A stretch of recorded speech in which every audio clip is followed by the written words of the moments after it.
A Sacred and Terrible Air. Written by Robert Kurwitz. Edited by Martin Luiga.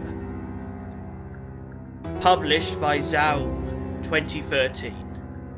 Translated by Group Ibex. Read by Frank.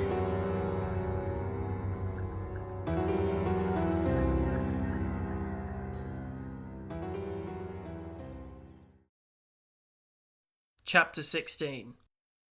Entreprenaut. 6 years earlier and far away, somewhere on the edge of a different Isla altogether, a man wakes up. The year is 72. He's all alone. It's cold in his tarpaulin tent, and the morning is dark. Curled up in his sleeping bag, he rubs his sides to get warm. His wool sweater, worn thin, scratches against his skin. It gets the blood flowing, and a man finally dares to stick his hand out of the warmth of his sleeping bag. He wears woolen fingerless gloves even when he sleeps. It's a common trick in his profession. He rummages around on the floor, finds his flashlight in the dark, and fiddles with the frozen switch for half a minute. Finally, the light bulb flickers on. The electric light is so crummy that it barely illuminates the one-man tent. The man sits up cross-legged in his sleeping bag and breathes on his fingers to warm his hands, his toothless mouth quivering. In the flashlight beam on the inside of the tent, there's a stamp bearing the name of the manufacturer. Cooperative Microcosmos. The man puts his hand against the tarpaulin. It's cold, and the insulated tent has sunk in under the weight of the snow. Not the slightest bit of light seeps in from outside, and he doesn't even hear the whistling of the wind. The storm had died down during the night. An electronic wristwatch shows that today is his birthday. He's 39 years old. It's 7:15 in the morning. The man climbs out of his sleeping bag and, crouching in the Microcosmos tent, pulls his anorak coat on over his sweater and slips his feet into lace-up boots. The zipper squeaks open and, just like that, legs bare, he steps out of the tent and straight into the pail. 20 kilometers past the edge of the world, it's snowing quietly. In the dim morning light, the wreck of a man limps a few steps away from his snow-covered tent to stand beneath a bare tree. All around him, from the black and white dream of the taiga landscape, the fanged mountain-sides and the ghostly frills of coast-shot spruce trees emerge. Through the snow and fog, a faint blue seeps into the colourless world, where the radius of visibility ends. It's morning. It doesn't get any brighter here. And in the middle of it, opposite the gnarled tree, stands a completely destroyed human being. He is an entreprenaut. He's an aging rocker. His name is Sigismund Berg. He wears dark blue boxers with a white hem. And he's taking a piss. The camp is located on a hillside terrace surrounded by spruce trees. Even in the misty distance of the valley below, the clattering echoes of a snow shovel can be heard as the entreprenaut digs out the front of his tent. And then the repeated ka-chunks of an axe. Sigismund Berg comes back to the tent across the clearing with a handful of branches from the barren tree. Thick snowflakes drift in the air. The man had pulled on what's left of a pair of worn-down jeans, and while he was working he had unbuttoned his anorak coat and put his hood back on his shoulders. Now he stands still, just like that. Something had moved in the pail, right in front of him. Silence. It is this silence from which all other silences are derived. The entreprenaut inhales sharply. The sound of his breathing, the roar of blood in his ears, is so loud here that it interferes with his hearing. The kindling shifts in his lap. He stands motionless, his back slightly hunched as always. Even the snowfall stops, and the pail stands still with him. Minutes pass. The counter on his electronic wristwatch freezes at 7:48. There is a sound of hooves stepping on the granite. Right in front of him, on a rock on higher ground, an ibex steps out of the pail. Sigismund stares at him intently, and the ibex looks back at Sigismund. They both have dark eyes, moist from the cold. Sigismund Berg has a receding hairline and the ponytail of an aging rocker. The alpha male has a huge crown of thorns. In the pail behind the animal, his herd glides along and pushes uphill. Colourless silhouettes, straight legs flexing on their hooves. The horns of the kozorogs are wrapped in the pail like the spearheads of a passing army. Puffs of steam rise from the kid's snorting nostrils. They go alongside the females, and the king himself goes last. The ibex sways his crown of horns side to side and recedes into the pale. He leaves the entrepreneur standing there alone. Don't go, says Sigismund in his pitiful drunkard voice. Please, don't go. He drops the kindling and clambers up the snowy stone wall. His fingerless gloves slide off the granite. His feet can't find a foothold. Panting, he stumbles through the pale, among the dwarf spruces. There's nothing there anymore. Everyone's gone. What are you still looking for up here, you bozo? But I'm so alone. 21 years ago, on an evening during winter break, Zygi stands at the horse car stop. In 2 days, the 51st year will become the 52nd. The Varson suburb sleeps around him. It's already late and it's dark outside, but he's not in a hurry to be anywhere. His mother isn't expecting him home. The boy weaves back and forth on the tram stop's wooden bench, the zippers jingling on his leather jacket. His backdrop, the high picket fence of the plot by the road, is a permanent reminder of private property. It pisses him off. He'd just come back from selling gear to rich kids, and shortly before that he had performed his famous Spreckgesang at the winter solstice party. The elementary school guys guffawed. They totally loved it. Some of the high school folks looked at him like, what an idiot. No way this guy will live to be 20. But Zygi isn't interested in those high schoolers anyway. They're established. Little wankers, as Zygi affectionately calls them. They alone still have hope. Zygi is also drunk, and he's definitely ready to look for some trouble. But there's no one at the Fallow stop at this hour of the day, so an inanimate object will have to do. Watch him challenge the public transport timetable. But the timetable is a pushover. Frustrated by its lack of aggressiveness, the boy tries to pry it off its post, but the metal sheet just bends from his effort. And since Zygi is the craziest freak in Elysium, the one who steals public transport timetables so others won't know if the last tram has already gone by or not, he crumples up the sheet with the necessary information and throws it away. The stop is still empty, and Zygi is still in the mood to rumble, so the trash bin's Weltanschauung is no longer acceptable to him. What'd you say? Zygi pushes the repulsive trash bin with both hands, but is too full and pleased with itself to stand up for its honour. I heard what you said just now. Raving lunatic, so full of yourself, he dares to raise a hand against private property. You think you're a super cool dude, right? Lunatic, dares to raise a hand. What's wrong with arguing? We're all educated people. But you know what? The trash bin has no clue what Zygi is talking about. It has a snow hat on its head, stuffed with extinguished cigarette butts. That's all. Wouldn't it still be possible to reach a peaceful settlement? You'd like that, wouldn't you? Huh? You'd like that, yeah? Kiss my ass, bourgeois! Zygi kicks a dent in the trash bin and almost loses his balance.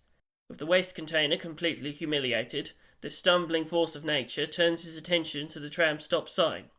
It flutters in the wind, with Faloo written on it.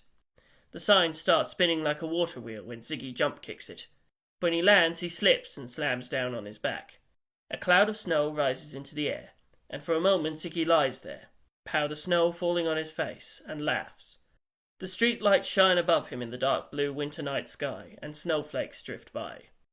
Somewhere way up there, in the invisible blackness, forgotten communication satellites from a bygone era glide along their orbits. Everything goes around so sweetly. A beautiful, dark, dizzy world under attack. But Zygi hasn't partied enough yet.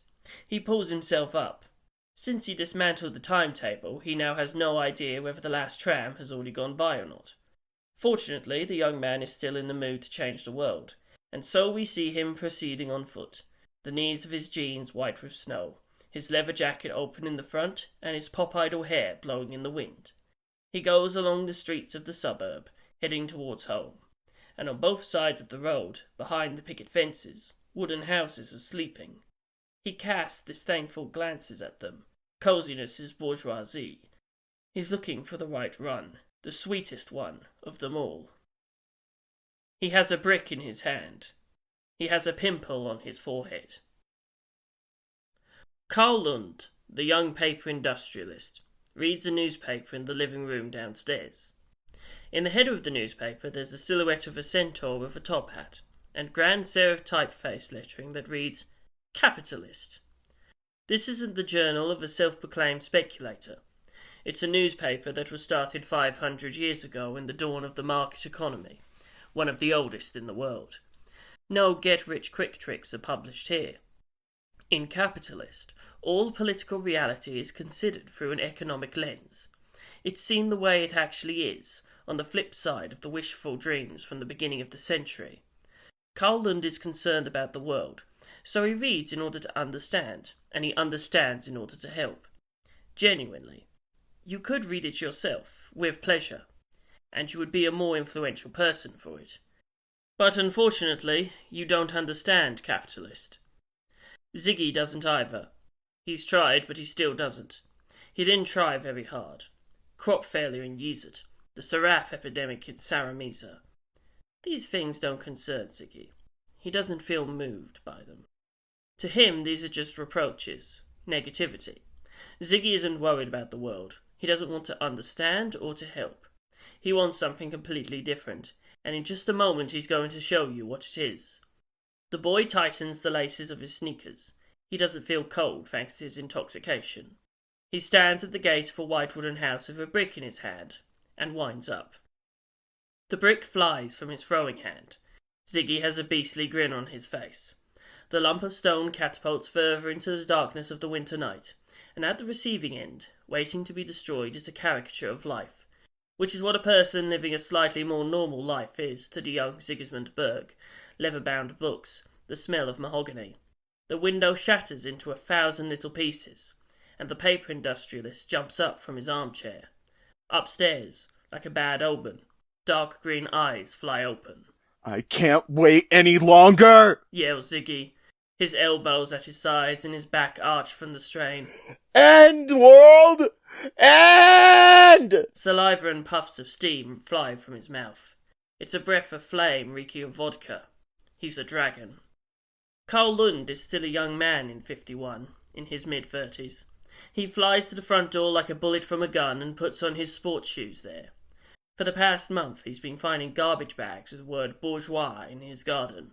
Every morning the place is littered with rubbish, filthy cans hanging from the quince bushes. He storms out, throws open the garden gate, and stops for a moment. Barely 50 metres away, in the middle of the street, a figure in a black leather jacket is running for his life. The paper industrialist takes off from where he's standing and rushes after the boy. Zygi's black pop star hair flutters in the wind, wavy and a little greasy too. The icy halos of the lanterns behind him contract and unravel into auras as Zygi rushes past.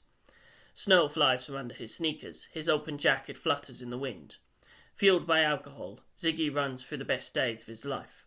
But his sneakers keep slipping on the snow, and he's been smoking since he was 9. On top of that, physical education isn't his favourite subject at school. Lund often goes running with his colleagues. And of course he doesn't smoke. No, not even cigars. Although according to Zygi, holding a garbage bag with the word bourgeois, he'd just seen him, just the day before yesterday, sticking a large penis-shaped cigar in his mouth. Somewhere in there, behind the windows of a tasteful wooden house.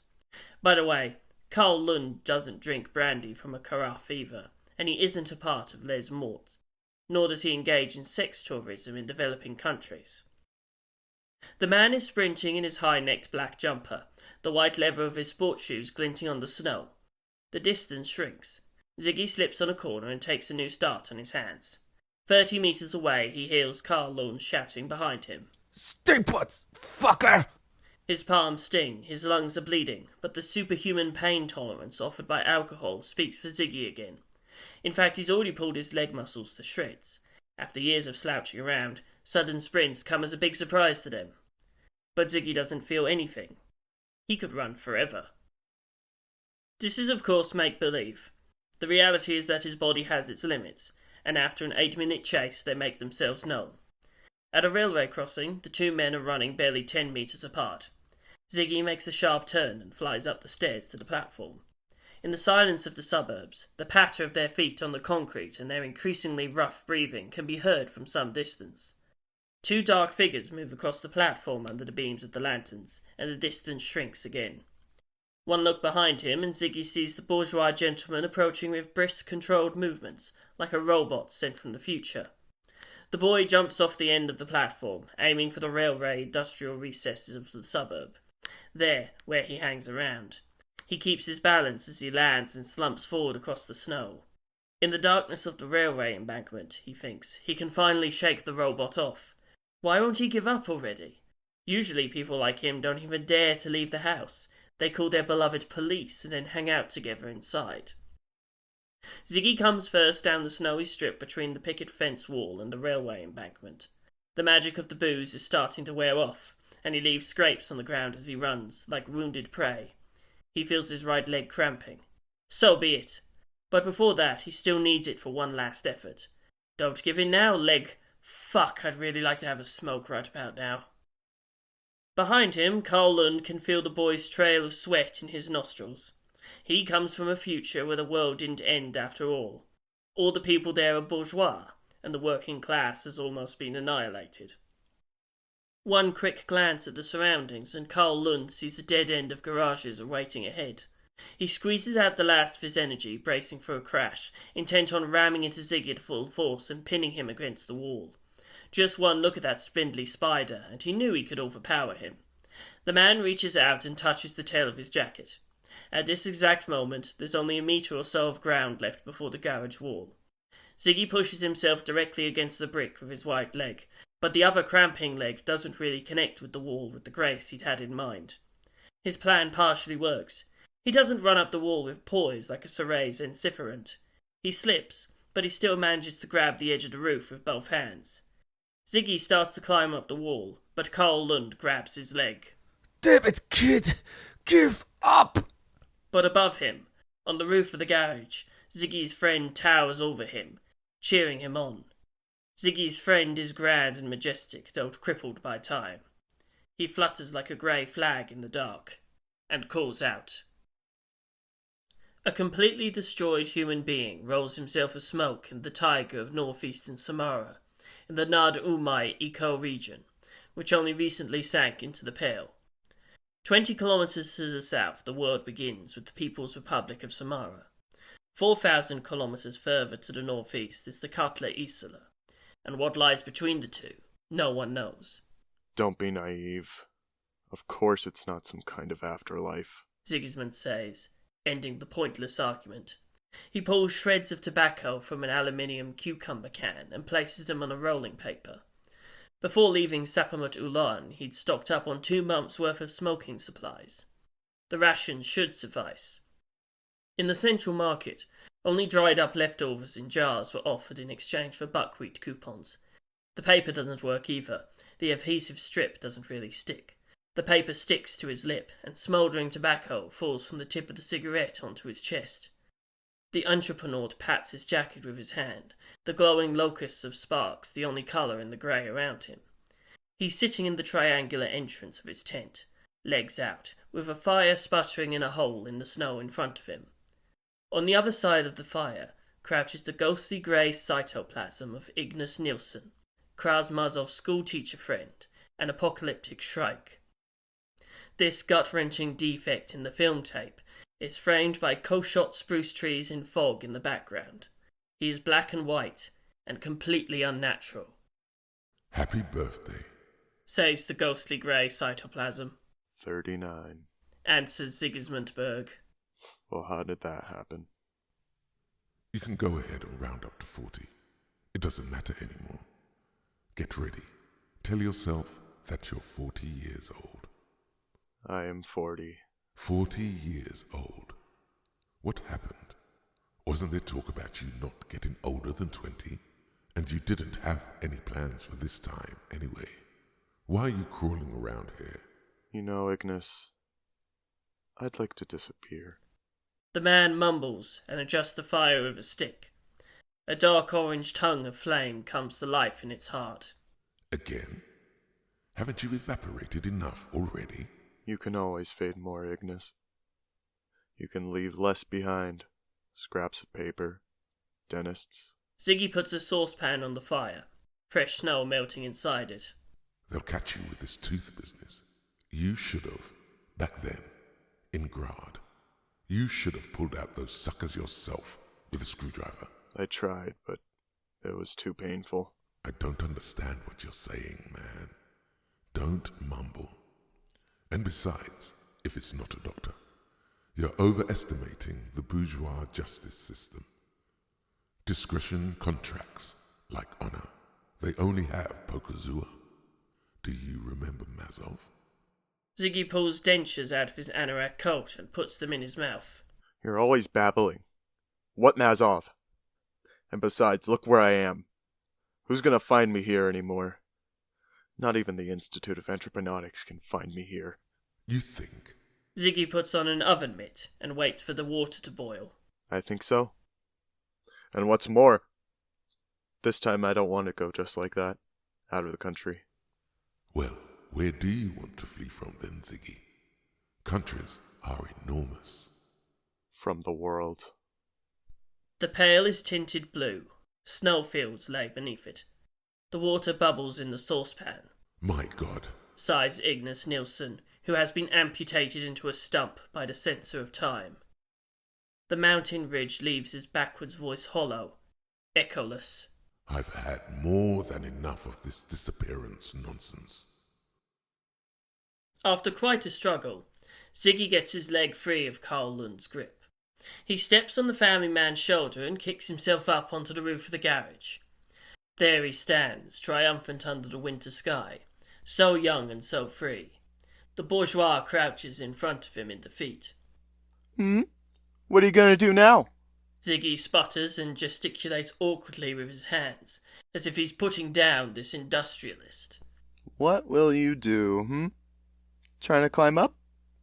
I'll beat your fingers to shreds! He stomps on the edge of the garage to demonstrate what will happen if you climb up towards him.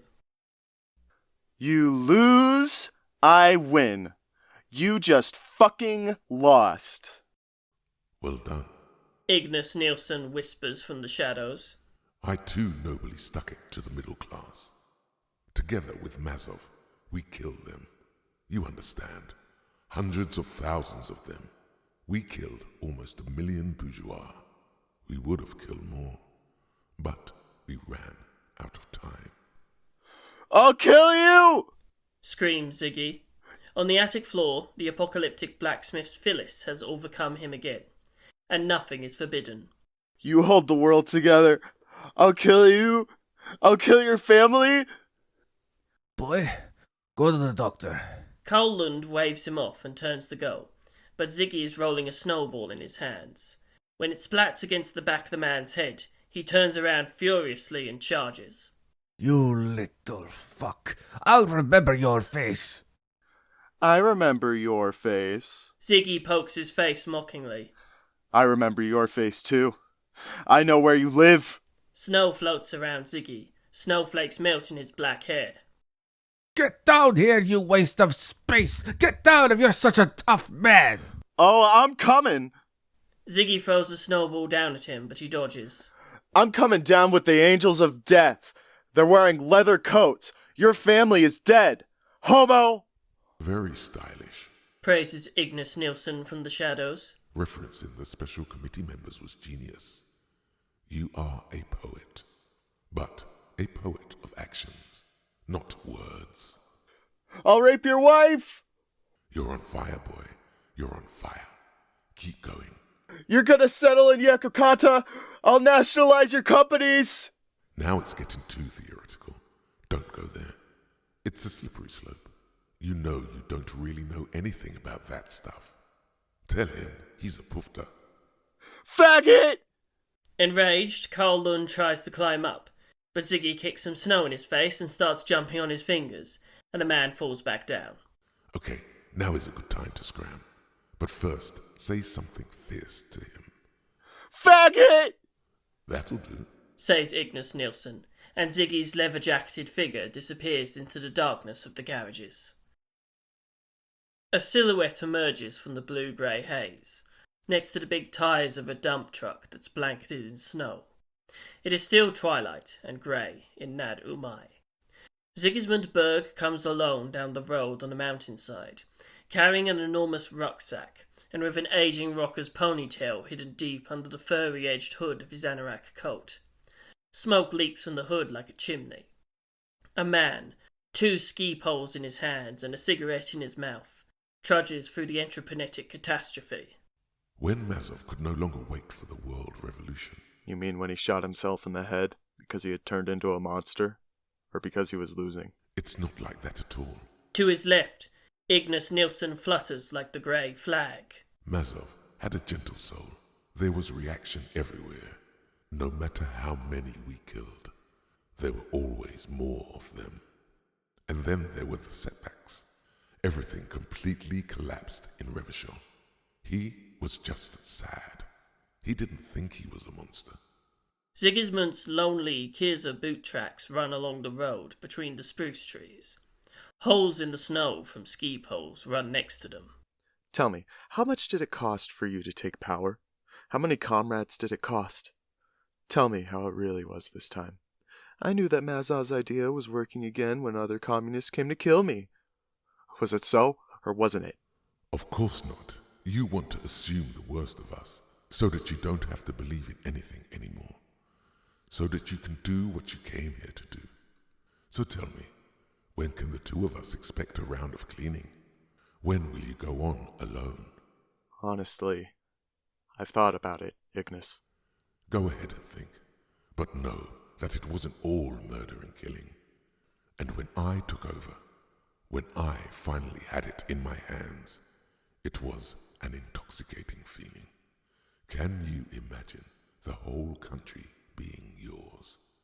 It was made of nothing but goodness, that feeling. I held Graad gently, like an architect holds districts of panel houses. Rows of grey boxes crackle in Ignis's chest, like a window into history. Like matchboxes in the palm of your hand. And I promised that now that I had been given the opportunity, I would do what's best for the people. And you know, I didn't disappoint myself. It all slipped away. Only one extrasolar colony remained, some kind of mountain goat shit. Don't be so petty. Be skeptical. But don't underestimate Samara. My heart is buried in Samara. When we retreated here... That's right, you retreated! Why did you retreat again? Why do my guys always retreat? It was inevitable, and I was going to throw off my gloves and become a fatalist. I gave everything for this colony. My Samaran Revolutionary Republic. Right. Yes. People's Republic is senile. I will never forgive them for doing this. After me, they messed it up. The senility. I will never forgive this. The ghostly grey cytoplasm feels defeated. The entrepreneur goes over a mountain bridge with its barriers open. Empty guard booths are buried in the snow on both sides of the road. At the end of the bridge, a sign reads, Nemengs Ul, 36 kilometers, and then onward through the snowy grey taiga of the Umai Mountains. Only 2 weeks ago, the world's largest reserves of fluoride, tungsten, zinc, and extremely rare samoskite were dug up from the Earth's crust here. Workshops chattered, industrial waste painted the eco-region's crisp silver wart into rusty foam. But not anymore. Now there is silence and peace here. The entrepreneur goes down the dump truck road into the dark crevice of the valley, the spruce forest darkening around him. In front of him, on the snowy road, runs a flurry of hoofprints. It was spectacular. It was a loss of self, a complete dedication for the good of the people. I was a ruling machine on amphetamines.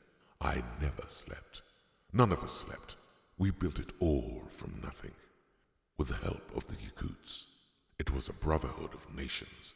They respected our weapons, and we respected their cheerful minds and dancing. In 6 years, a country rose from nothing. The workers worked themselves to death, tolling for the 5th day in a row. They literally died on the construction site. Of a heart attack. Of fatigue. With a gun to their head? You think so? But you're wrong. It would be like that now, of course. But it wasn't like that then. You can't imagine what happened here. How it was. It ran through the world like happiness, intoxication. Amphetamine was widespread then, still medically untested.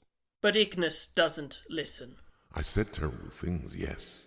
I stood on a white horse in a blizzard and gave speeches in the mountains, on the construction site. I swung my sword with silver sunbeams on the hilt, and all around me fluttered white flags, crests of crowned horns made with silver thread, a pentagon between the prongs of the horns, the branches raised to heaven. Everyone who came here with me became happy, Zygi. Communism is powerful. Believe in communism. It's a burst of enthusiasm. I promise. It's beautiful when you believe in a person, but without it. Without it, there is nothing. Nothing. It was a blizzard, but it was bright. It was morning. Communism is white. It sparkles. Communism is the morning. It is a jubilation. The pale begins to recede dangerously around the entrepreneur. The world turns white. Beams of light seep from Ignis's chest into the dim spruce trees. The falling snow sparkles in the beams like silver confetti, the colour creeping into the world like a fret. Sigismund stomps his foot. He covers his ears with his hands and shouts, Enough! Stop it! Rolls across the field like a sword cutting through the air. Please forgive me, Sigismund, my friend, says the voice of the distortion. The man is panting in the middle of the forest road. It is dim and twilight again. The pale returns, and the entrepreneur breathes a sign of relief. You want me to lose my mind? No, I just wanted you to understand how good everything was then.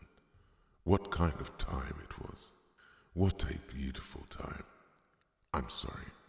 That time is over. It's buried in your punched cards and your shit. Nobody can tell you what was there anymore.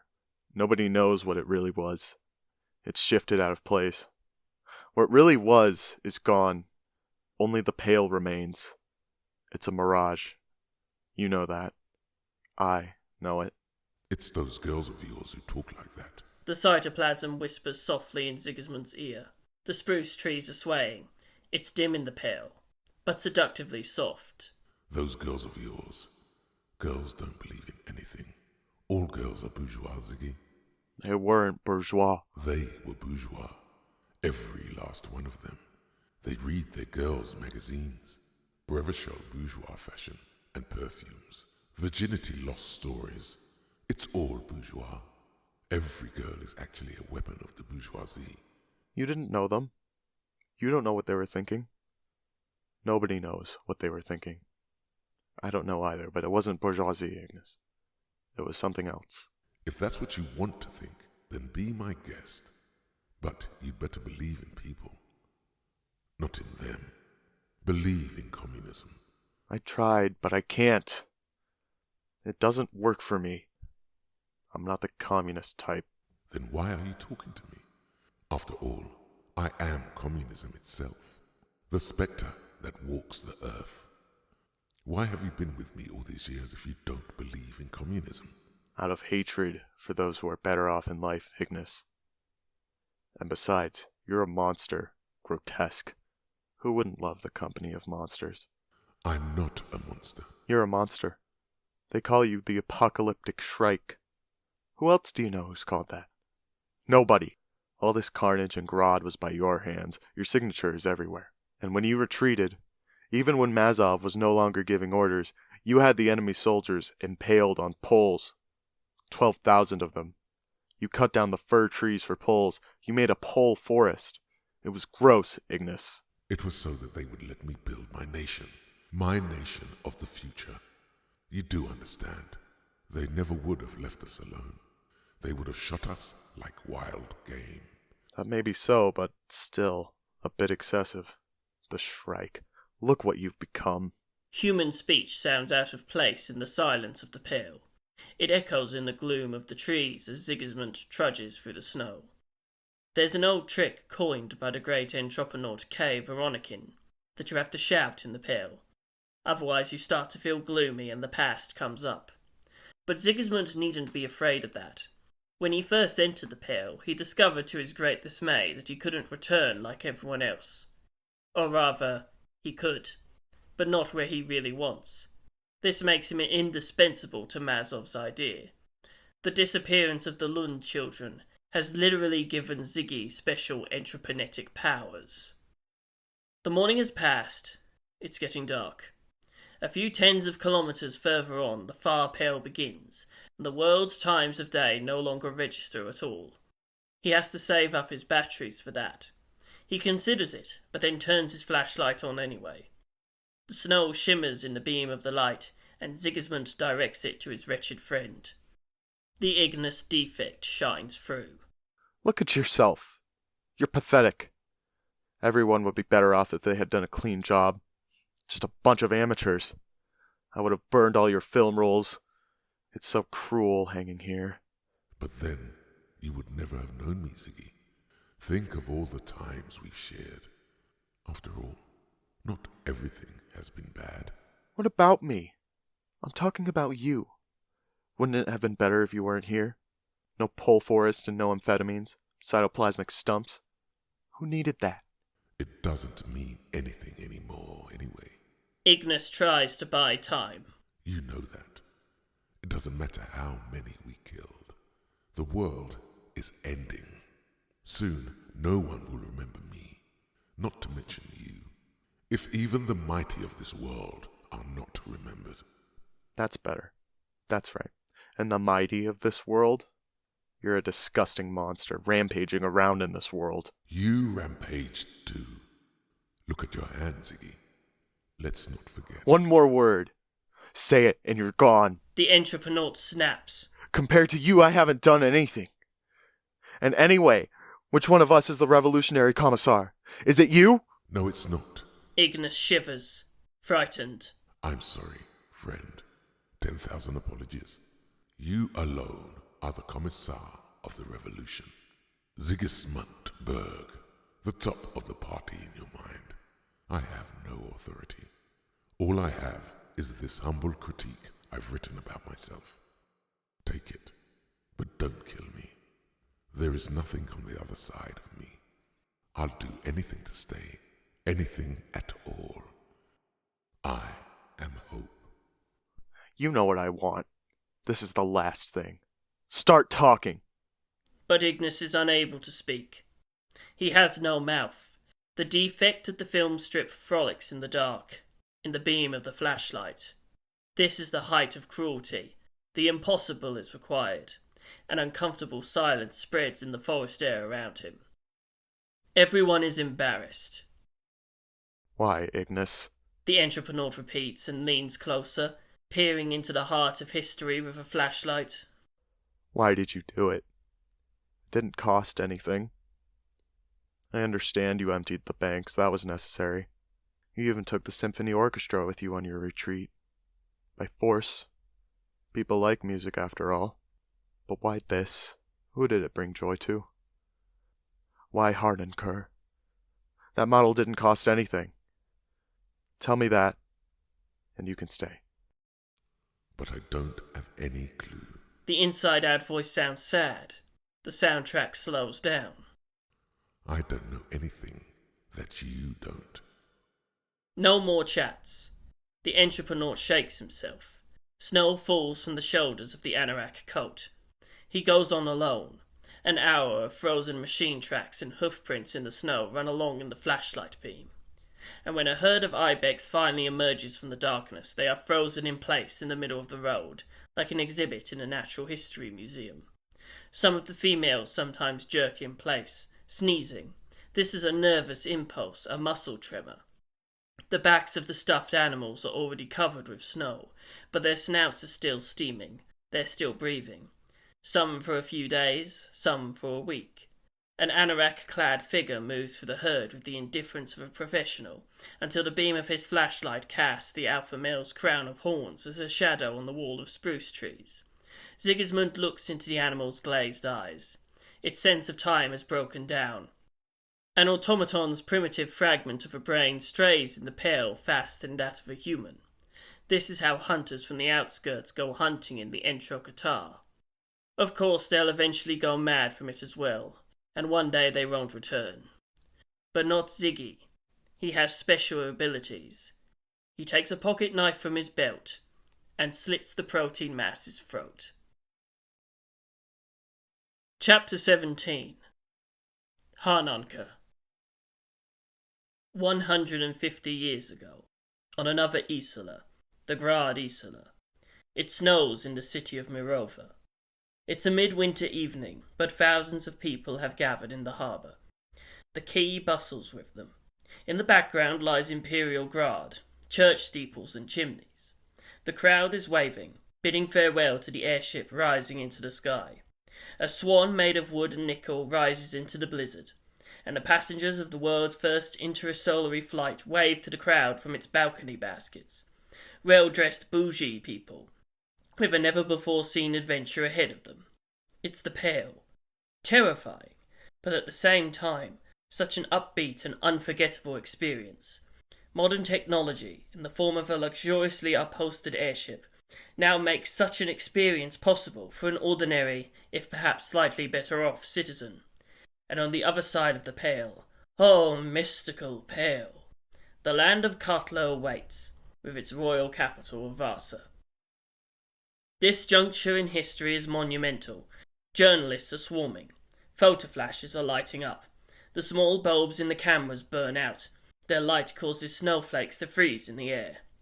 That's the exposure time in which Nadia Harnonka is captured. The operetta star poses for the photo arm in arm with the chief engineer, wearing a fur hat, with her long, beautiful neck craned out. She smiles and waves her handkerchief at her namesake in the sky. The letters Harnonka in the old Gradian alphabet adorn the departing airship. This is the peak of Nadia's fame. 2 days later, the interstellar flight enters the Pale, and then, barely 6 hours later, a deviation occurs in the airship's course.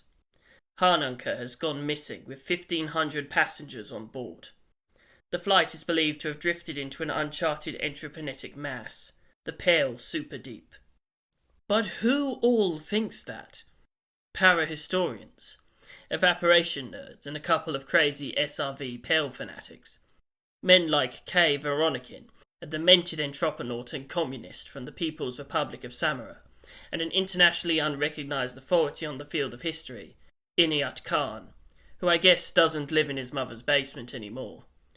Regardless, other parts of historical science, which men of the Khan and Veronikin type contemptuously call the mainstream, do not recognise the existence of an airship called Harnonka. The first civilian interstellar flight was Anastasia Lux, and that happened 1 decade later. 75 years later, when the revolutions of the turn of the century had subsided, Harnonka was more or less forgotten.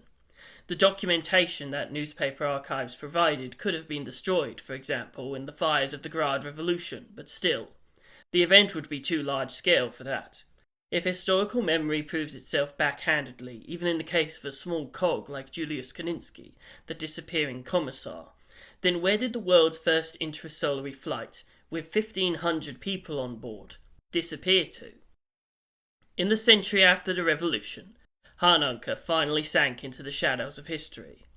Until the 50s, that is, when interest in disappearance cases suddenly took on the dimensions of a subculture in the middle class of developed countries. Certainly not an inexplicable phenomenon. These men, mostly young and unpopular with the opposite sex, were dubbed desperatists after the best-selling book of their genre, Los Desparecidos. They became interested in one photo, one Nadia Harnonka, a marginally interesting disappearance case, standing in the harbour. She is waving, fur hat on her head, arm in arm with the chief engineer. There are unearthly crowds in the background, and they are all waving at something in the sky. But there in the sky is a mysterious void. This void is the holy grail of disappearance nerds. According to the desperatists, the best fit is the most convincing bit of evidence, an industrial presentation model of the airship of the same name, which the communists took with them to the then Revolutionary Republic, now People's Republic, when they retreated from Graad to Samara. The original is on display at Sapamat Ulan's Museum of Entreprenetics, and is taken very seriously by the communists. It's just a pity that no one takes the communists seriously. The SRV entreprenaut K. Saranovich Voronikin argues in his memoirs that the ship had to exist because the model is technically feasible from an engineering standpoint. In other words, it could carry more than 1,000 people through the Pale on a commercial trip with all the amenities. The production of such an industrial project must have been a brilliant scientific achievement of its time. Why not turn all this work into a commercially attractive business? It would not be dire materialist at all. Critics say that more than 200 fieldwork campaigns into the Pale have left their work. According to Voronikin, the project that was being carried out, again according to him, was lost forever on the first trip. Would the model still work? Could Harnunker be some sort of failed prototype of Anastasia Lux? Why is there no documentation at all? K. Voronikin, however, claims that the model was made into a ship, the ship deviated from its course, and it encountered an as of yet unknown phenomenon in the Pale. Chapter 18. Free Meat Piroshkis. 148 years later, Mirova, the capital of Graad, glows behind the walls of high-rise windows. During the fevered nights of history, all of its imperial architecture was blown up. Then the rioters were driven out, and now the city is a spirit resurrected by democracy, into a ghost glowing with lights. It is a terrible, out-of-control living environment, in constant motion in the glass reflections of its skyscrapers. Like some mythological horror, Mirova can only be looked at in a mirror. Its movement is Graad's unstoppable economic growth made physical, an assertion of true thermodynamic impossibility. Subways slide by, pearly rivers of traffic swirl day and night. The nerve centre, Nu, can be seen from here, from the 60th floor. Nu is the height of arrogance of one nation, the nation of Graad, a financial peninsula. The scientists here claim, once the Earth was covered with the geosphere, then with the biosphere.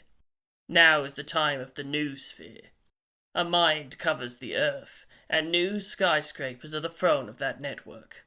The throne of the mind. Here it does its arithmetic in long-distance calls, in invisible transmissions. Its thoughts are intangible financial instruments. No one knows what they are or how much they cost.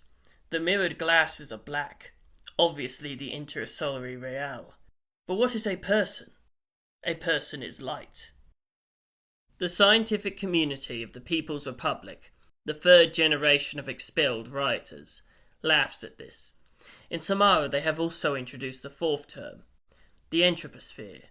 The wave equations, Samara's calculations are promising. Any moment, this beautiful thing will sweep Graad off the face of the earth.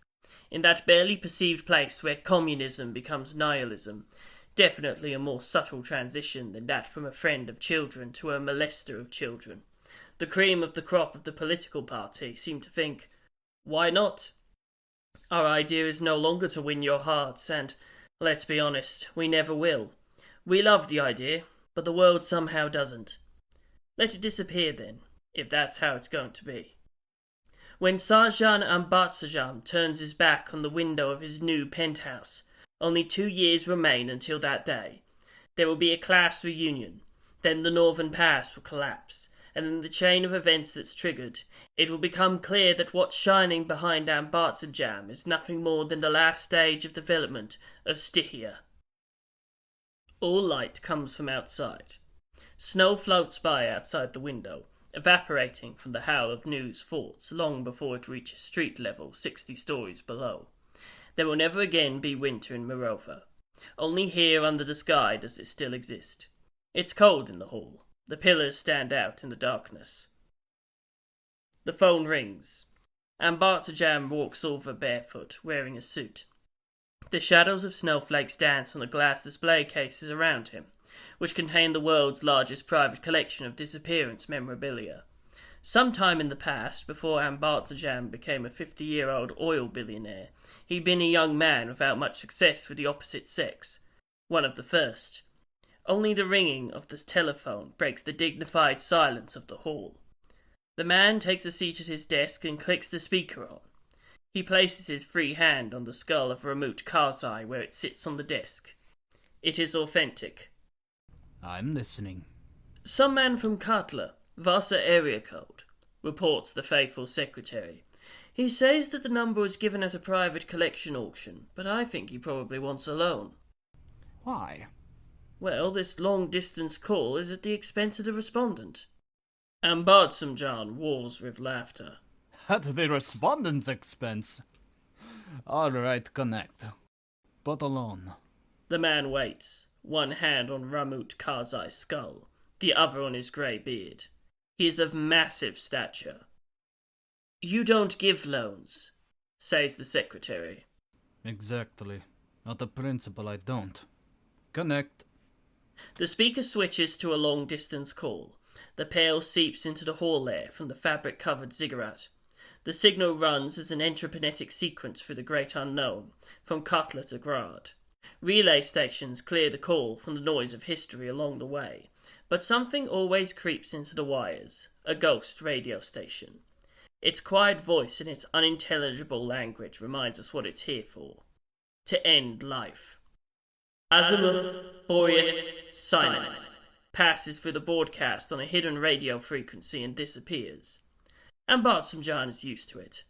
Through the noise, and 3,000 kilometers of pale, a distorted human voice is heard. It says, Hello, greetings, my name is Inayat Khan. Who? Inayat Khan. Okay, Yat Khan. Where did you get my number? Inayat Khan. I got it from the Norrköping Fair, the auction. They said to call about your hobby. Are you still Mr. The man rummages around for something. Mr. Ambartsumjan? Yes, that is me. And you collect things from people who have disappeared? Disappeared. The pale whispers on the loudspeaker. Yes, I collect them. Replies Ambartsumjan. And no, it is not my hobby. I put my heart into what I do. I take it seriously. I do too, you can be sure of that. Can I? Things from people who have disappeared. What are you talking about? The correct term is still disappearance memorabilia. Ambartsumjan sinks contentedly into his armchair, in the dimness of the hall. Well said. The armchair is made of expensive leather. Listen, I know what the correct term is, alright? Khan is starting to get pissed off. Meetings between desperatists are rarely cordial. They tend to quarrel. It's not like I'm calling about my very first purchase ever. And no, I'm not buying as a paperweight either, if that's what you're afraid of. So you have a professional collection. You wouldn't ask me that if you gave me a chance to tell you what I just bought.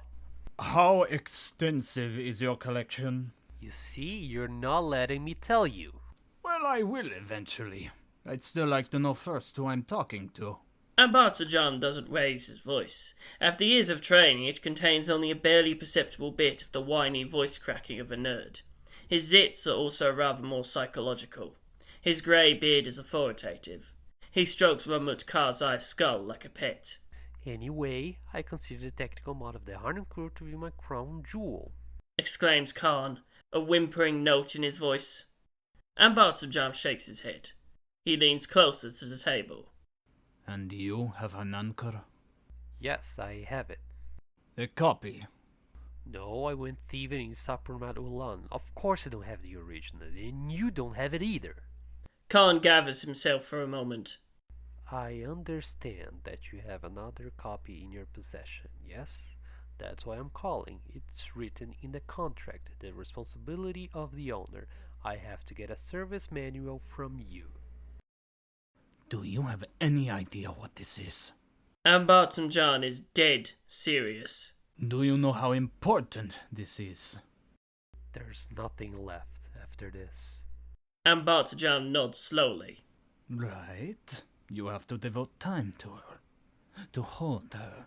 You have to think of her like how you would think of a girl, understand? Like a beautiful girl. Have you ever seen one? You have to be responsible. It is not a toy. To think of her?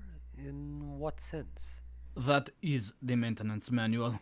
You didn't expect me to talk about this switch.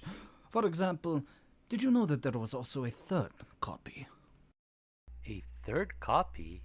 Khan doesn't understand. Of course you didn't know. Ambrosius gravely folds his hands on his chest. Now you know. There was also a third copy.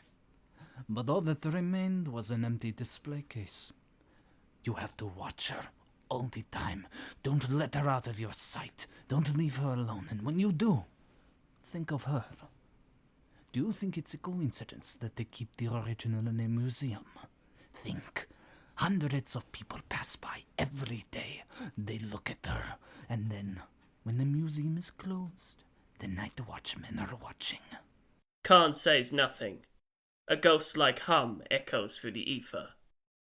This is an impossible object, Concludes Ambrosius. The world no longer supports her. The pale freezes at the bottom of the valley, 2 years later. There is no longer a single soul on the forest crossing. A ribbon of blood drops trails across the snow, along the dark tunnel of the road, in competition with boot prints. Past the giant spruce trees weighed down by snow, until the intersection with the main road. There at the intersection there's a red puddle on the ground, and next to it an abandoned campfire. There's a homemade frame on the fire. 2 branches hold a third one over the extinguished fire pit. Bones gnawed clean lay in the snow. And forward, along the highway where cars no longer drive, frozen electric wires meander in the dark, drop by drop across the blanket of snow with the boot prints. With terrible determination, the wrecks of crawler machines sleep in a ditch by the road. The dark shape of a fuel oil station looms behind a bend. Oriel, Laudanum, Ultra, Tricolour, Ellipse. Something is rising.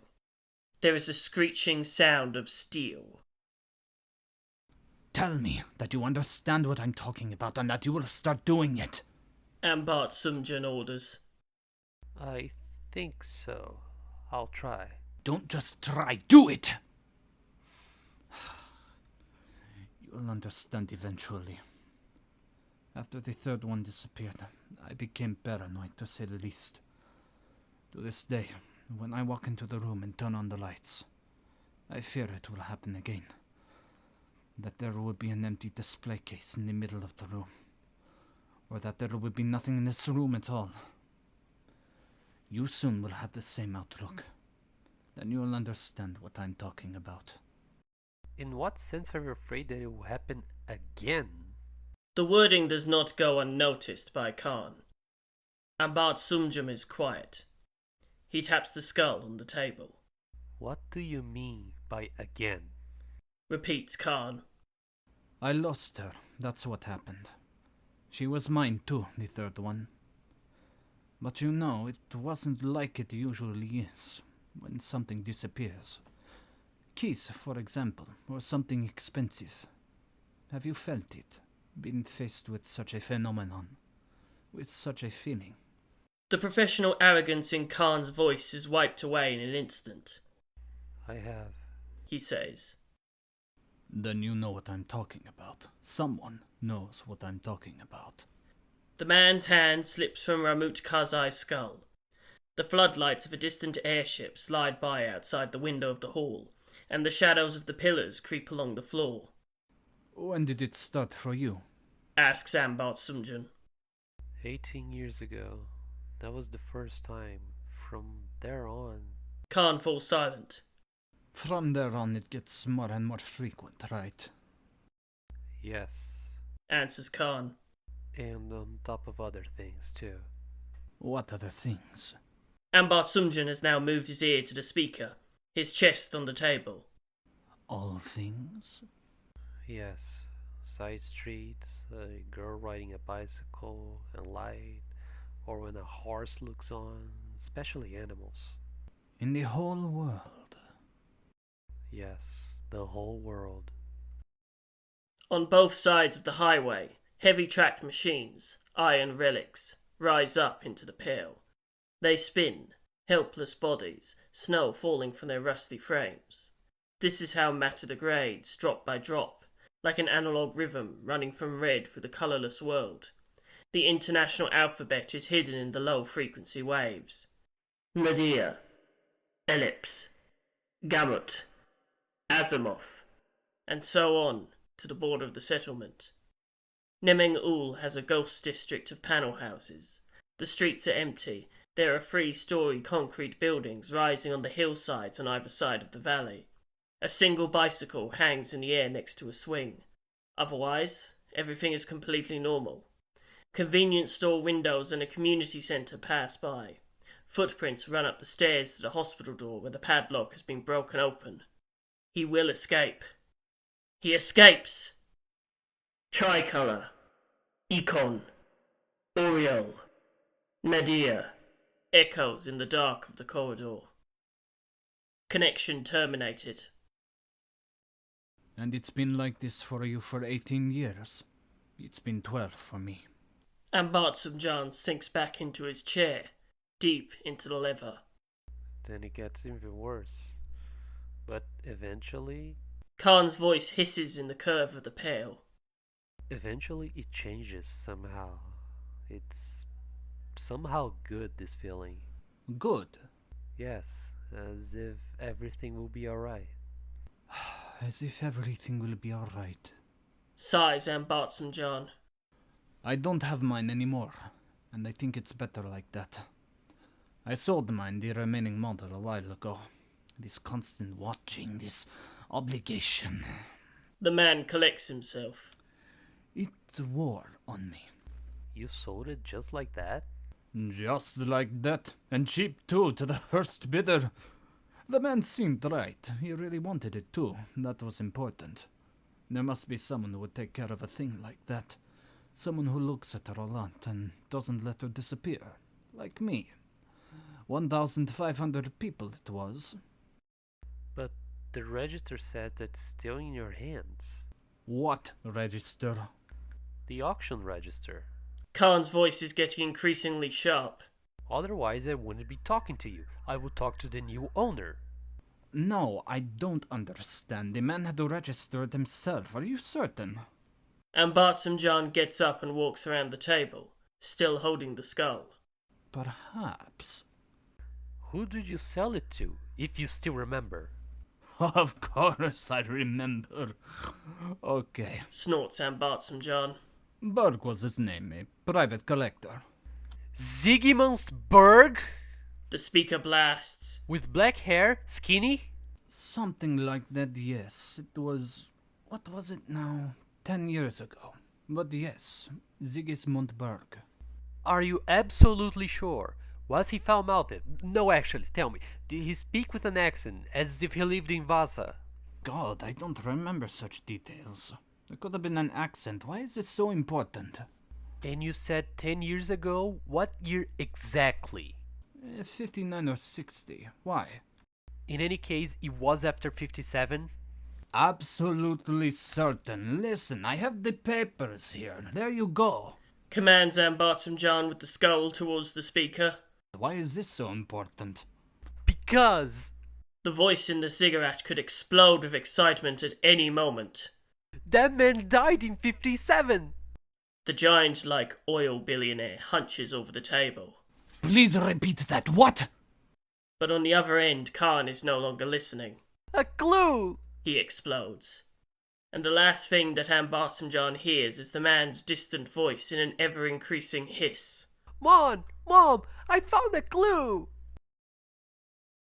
2 years later, the platform of Mirova's floating train station is emptied for the night. The rest of the passengers have long gone home.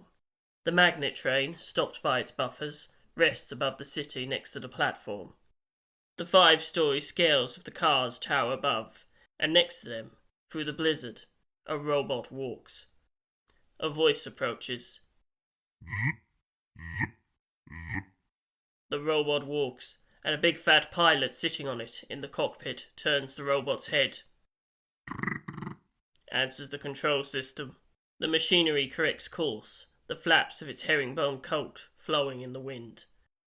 Hey, seriously. Maybe that's enough of that, the thin blonde man next to the robot grumbles. His head is throbbing.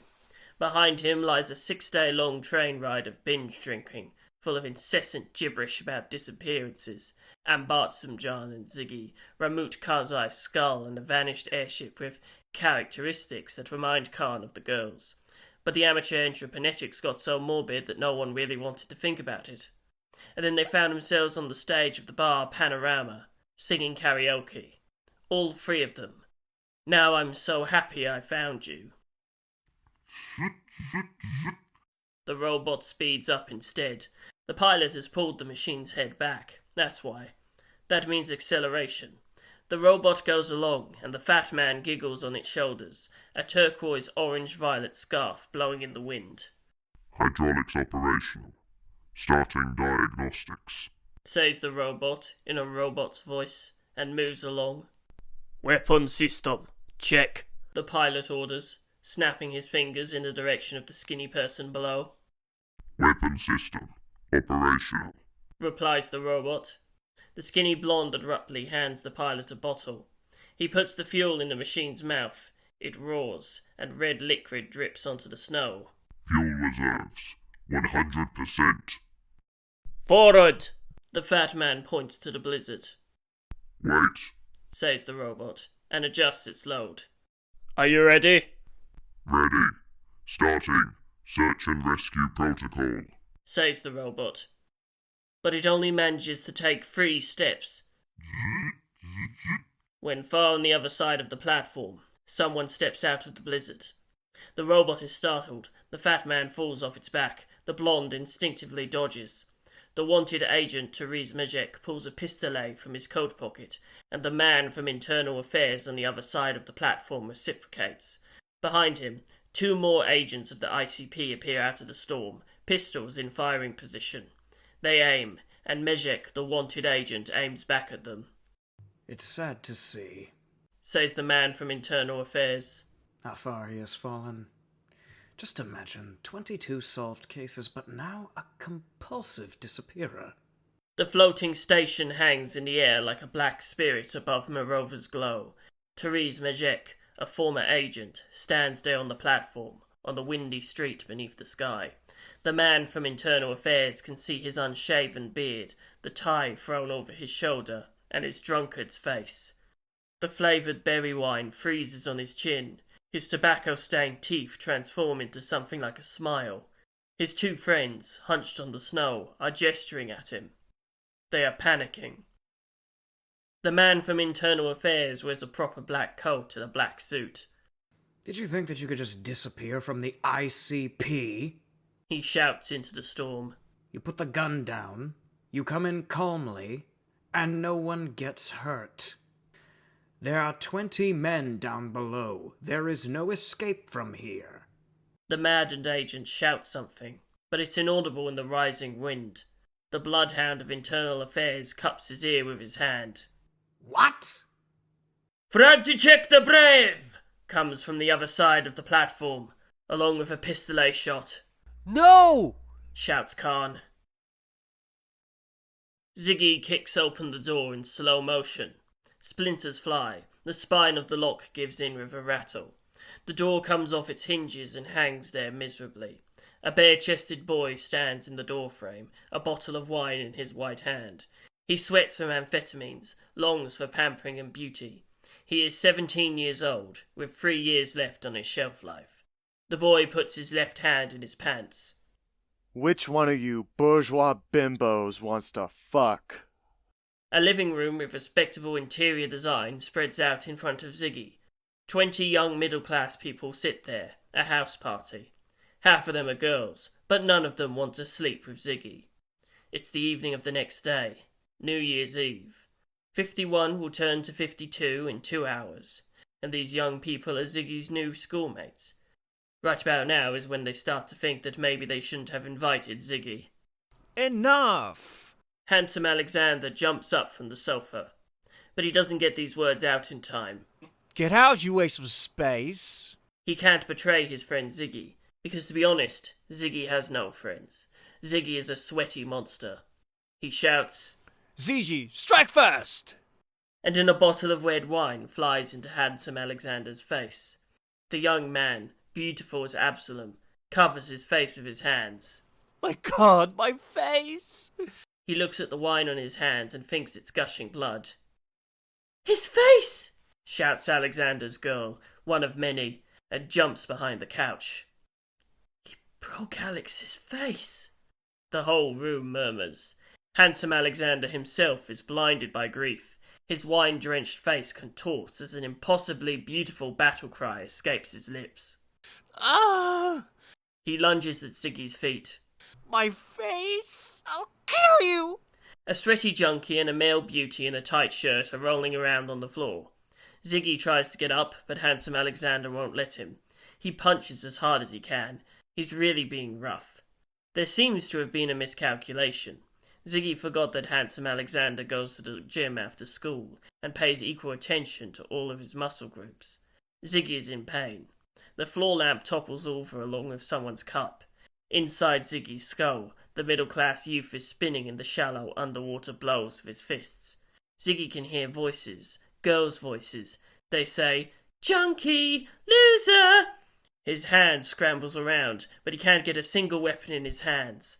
Ah, if only there were a sword, a beautiful sword, with an inverted pentagon in the hilt, like the sun's rays. Damn it! Let's go help Alex! The daring boys approach and send kicks straight to his stomach. Zygi thrashes, held back by a tough, muscular body. Pray. Always pray. The cytoplasm whispers. The internal affairs agent's coat flutters. There in its black fabric is a tiny bullet hole. Useless, silly resistance. 3 puffs of gun smoke fly into the blizzard in response. The former collaboration police agent's kneecap explodes on impact. The first shot sweeps Tereesz off his feet. The second hits his shoulder. A splash of tendons and blood clots in the blizzard. Khan hears his friend mumbling. He raises his head from the snow. Terees's potato-coloured hair, spattered with blood, blows in the storm. Hazel eyes damp from the wind. That's how the Koiko gets up on his knees. His pistolet shakes. Gunpowder spills into the barrel. Ball-bearing ammunition flows from his coat pocket, but Tereesz can't find it in the snowy pool of blood. His wounded hand can't handle the delicate fingerwork of loading. Everything gets messed up. 3 cloaked figures approach on the platform cautiously, their backs hunched like jackals. Tereesz falls on his back, crawls backwards. He drags a trail of blood through the snow with his red, ragged clothes. His pistol and gunpowder are left behind in the steaming pool in front of Khan. With their coattails flapping like wings, 3 co-op agents swing past Khan. The man from Internal Affairs crouches and winds up, pistol in hand. Khan watches in shock as Tereesz gets punched in the face by the Angel of Death's pistol grip, and jerks back. With all of that, no one will notice Jesper clawing at the puddle. He doesn't know why, but he hides his friend's service weapon in his chest pocket. Like memorabilia. Zygi flies through the garden gate. 2 boys threw him out by his arms and legs like a sack of potatoes. The boy lands in a heap on the street of the garden city. The white picket fence glows next to him in the dark. The gate remains ajar as the boys leave. Before the house door is slammed shut, music can be heard from inside. The party has started up again inside. But then, silence. Snowflakes sparkle. The Cutler winter night is icy clear, and Zygi with some effort rolls himself onto his back under it. His body doesn't obey his commands. He's still laying around bare-chested in the snow. The dear-doomed world is spinning all around him. The wreaths of light from the street lights shine in his black eyes, in the wheels of the horse carriage. The boy begins to laugh, setting the dogs barking. And their barking makes all the dogs in the neighbourhood bark. Good prey. Whispers the cytoplasm. Communism loves you. Now, pull yourself up on your stumps, go back in, and butcher the whole house. Zygi grabs a handful of cold snow and rubs it on his face. The snow turns into red berry jelly at the base of his nose. He slams the snowball against his swollen eye socket. The barking of dogs in the darkness echoes against his eardrums. At least break a window. Tell them they're bourgeois. They don't understand, yells Zygi. They don't know what a bourgeois is. Don't you understand that it doesn't offend them anymore? They don't know what it means. How can they not know what bourgeois means? Exactly that. Zygi growls and slaps his hand down on the snow. It's a random historical word, romantic even, like cuirass or coquette. He tries to prop himself up on his elbows, but he can't. He collapses. Snow crunches under the soles of someone's shoes in the garden. They're coming to kill you. Run, pray. Shut up, whispers Zygi. All of the dogs fall silent at once. Somewhere a delicate cold rustles. The smell of winter wafts into his nose, so sweet that he doesn't dare to breathe anymore. He holds his breath, and in the distance the snow crunches in the dark. He knows what those footsteps are. Those footsteps destroy. His destruction, and Ilmara's. That's the direction in which the original civilization worshipped 1500 years ago, and that's where it vanished from history, with all its pillars and ancient string instruments. So no one really knows where those ethnicities came from, or those people. The garden gate creaks open. It sounds like a memory, gone as soon as it happens. Zygi doesn't understand what's causing this terrible feeling. It must be the Samaran meth. The boy can't take it anymore, and he exhales. A silver breath rises from his battered mouth. Doom stands over him and breathes. 21 years later, an entrepreneur walks along the empty hospital corridors of Nemeng Ul. Blood drips onto the linoleum from 2 freshly flayed goat legs on his back. He carries a fuel oil canister in each hand. He kicks the door open and strides up the fire escape to a large steel door. There he finally stops and sets the canisters down. The fuel oil inside them sets them ringing. The entrepreneur draws pliers from his rucksack like a sword. The iron clicks. The sound of steel echoes down the stairwell of the abandoned emergency room. And further back, through the far pale, through the abandoned ghost district of panel houses, to the highway, the fueling station, the intersection. It echoes. Along the trail of blood, to the campfire, and to the dark forest, to the Museum of Natural History, where mould grows on the horns of the males and puffs of steam no longer rise from the kids' nostrils. They still breathe. Not oxygen, but pure pale. The door flies open, and the entrepreneur steps out onto the roof of the hospital. The pale moves in waves there. He walks through it in his anorak jacket, canisters in hand, and ghost legs on his back. He drops the containers and kicks them forward. The canisters slide across the snow on the roof, fuel oil sloshing inside them. The entrepreneur runs a hand through his receding hairline and aging rocker ponytail. In front of him on the landing platform, under the tarpaulin cover, floats an object the size of a small house. His backpack falls into the snow. He grabs the cable holding the cover taut. The oily steel slips between his gloves. He tightens the cable. The object sways in the pail. The carabiner clicks free from its attachment, and Sigismund lets it zip open. The dark canvas rises up into the pail like a bird, and below it a small airship comes into view. The robust iron lump floats like an armoured apricot stone, held to the ground with cables. A stenciled inscription runs along the armour plates of the ship. Ru 501, a Samaran brand of small airship. High above the hospital, the tarpaulin cover flutters like a flag. Sigismund Berg watches from the landing pad as it twists into the pail. He starts climbing up a cable. After only half an hour, the hermetic door opens inwards with a hiss.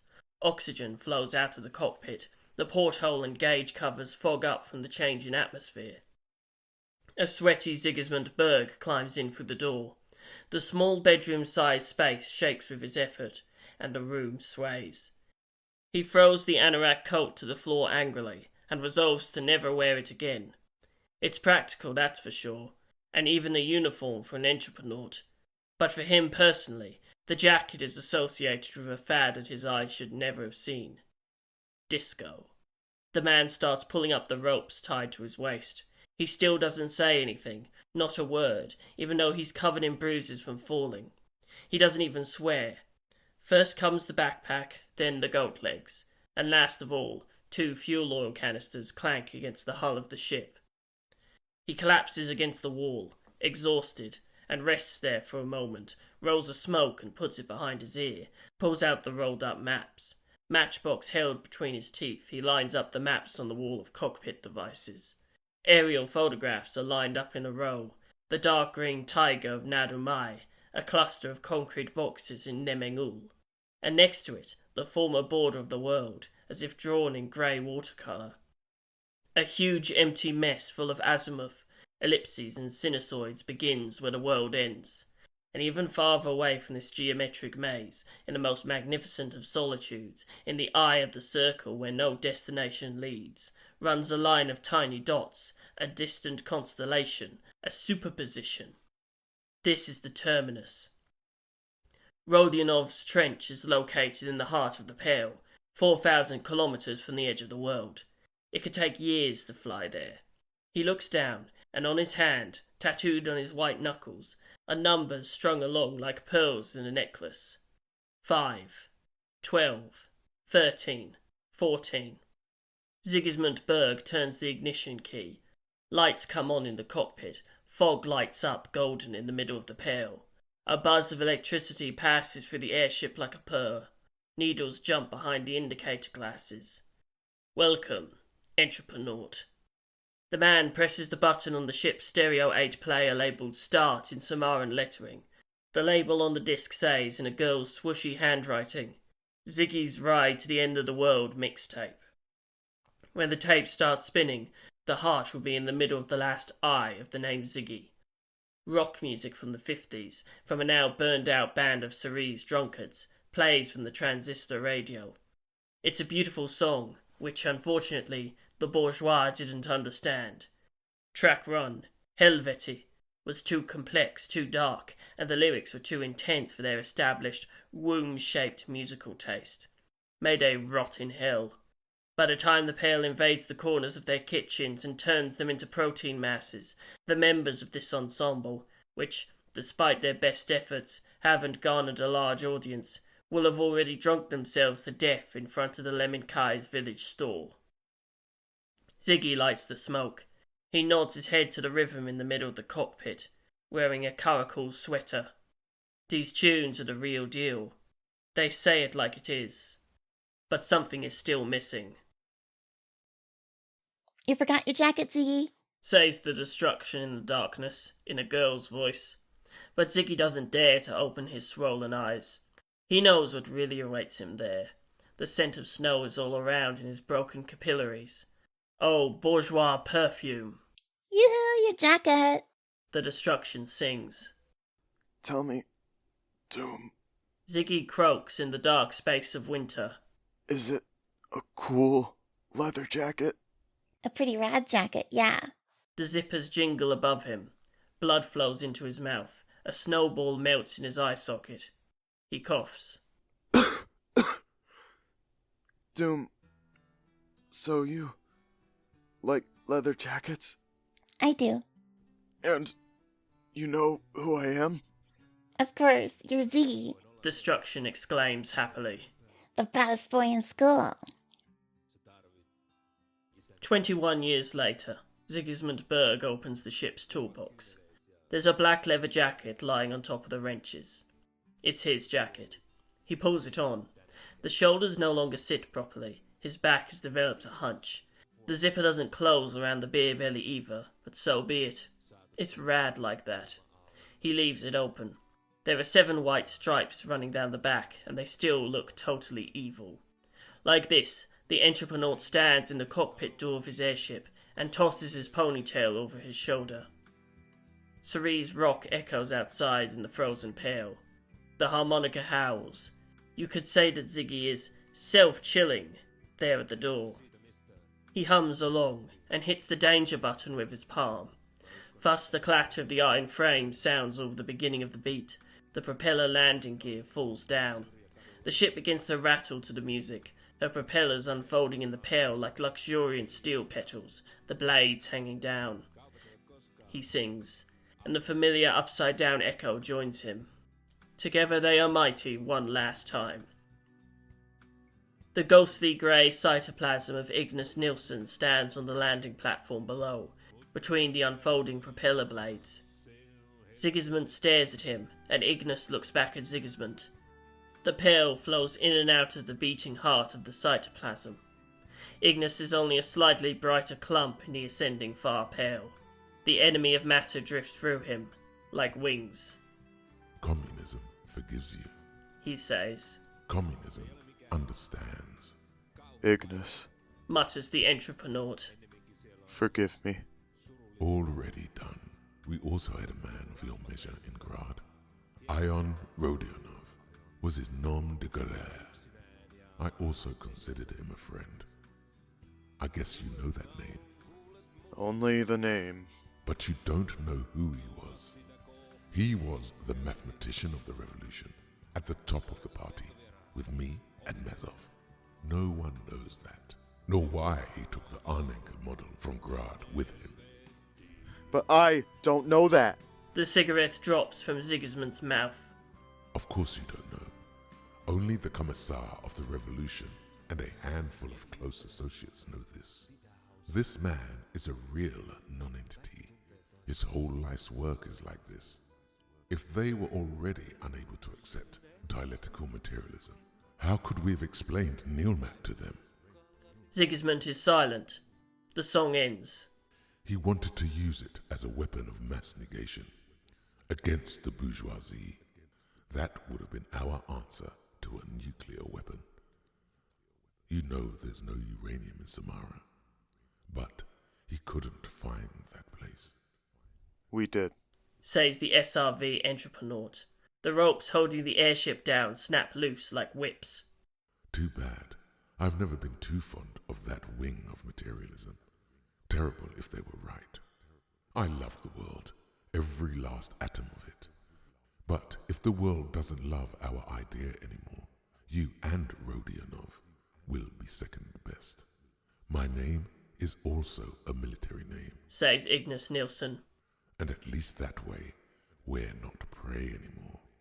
The world's saddest screeching starts to sound from the transistor radio. Track 2, Grave, by the vanished dodecaphonic composer Comte de Perouse Mitrisi. Goodbye, Sigismund. Farewell, Ignis. Says the entreprenaut, and closes the door of the airship behind him. Ignis is left alone on the roof of the hospital. Eniminkin, the Ella, on Surulista. Rather, it is sad there. The ghost still hums, as the propellers start to spin through his cytoplasm, slowly at first, but their blades move faster and faster. Sigismund Berg stands in front of the porthole with his hands on the levers. The levers rise from the gearboxes in the floor like two forked horns. The man turns on the transistor radar. He tunes the device to a hidden radio station, and a computer half the size of the wall calculates the ship's course based on its transmission.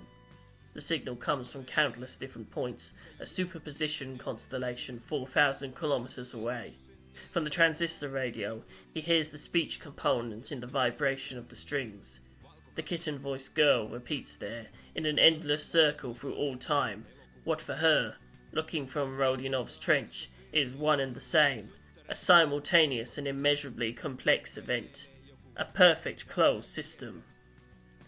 Azimuth, Boreas, Sinus, Oriole, Laudanum, Ultra, Tricolor, Ellipse, Nadir, Ellipse, Gamut, Azimuth, Tricolor, Econ, Oriole, Nadir. The entreprenaut pulls the levers down and back. His eyes are red. The airship takes off from the landing platform on the roof of the hospital. The propellers pull the blades into spirals. The blades sweep Ignis Nilsson apart. Two men wave in a snowstorm that flickers blue-red from flashing lights. They fall into the distance slowly, as the platform of the floating station is left behind in the blizzard. Tereesz opens his eyes in the sky. He can't feel his legs. Everything spins, and the air ambulance's propellers flap around noisily. and a man in a black suit stands over him, illuminated by the heart monitor screen. This man is the man from Internal Affairs. He is the Angel of Death. "I can't feel my legs," coughs Tereesz. This is what happens when you open fire on the ICP. "You!" Tereesz tries to sit up, but his wrists are bound to the first aid frame. "How?"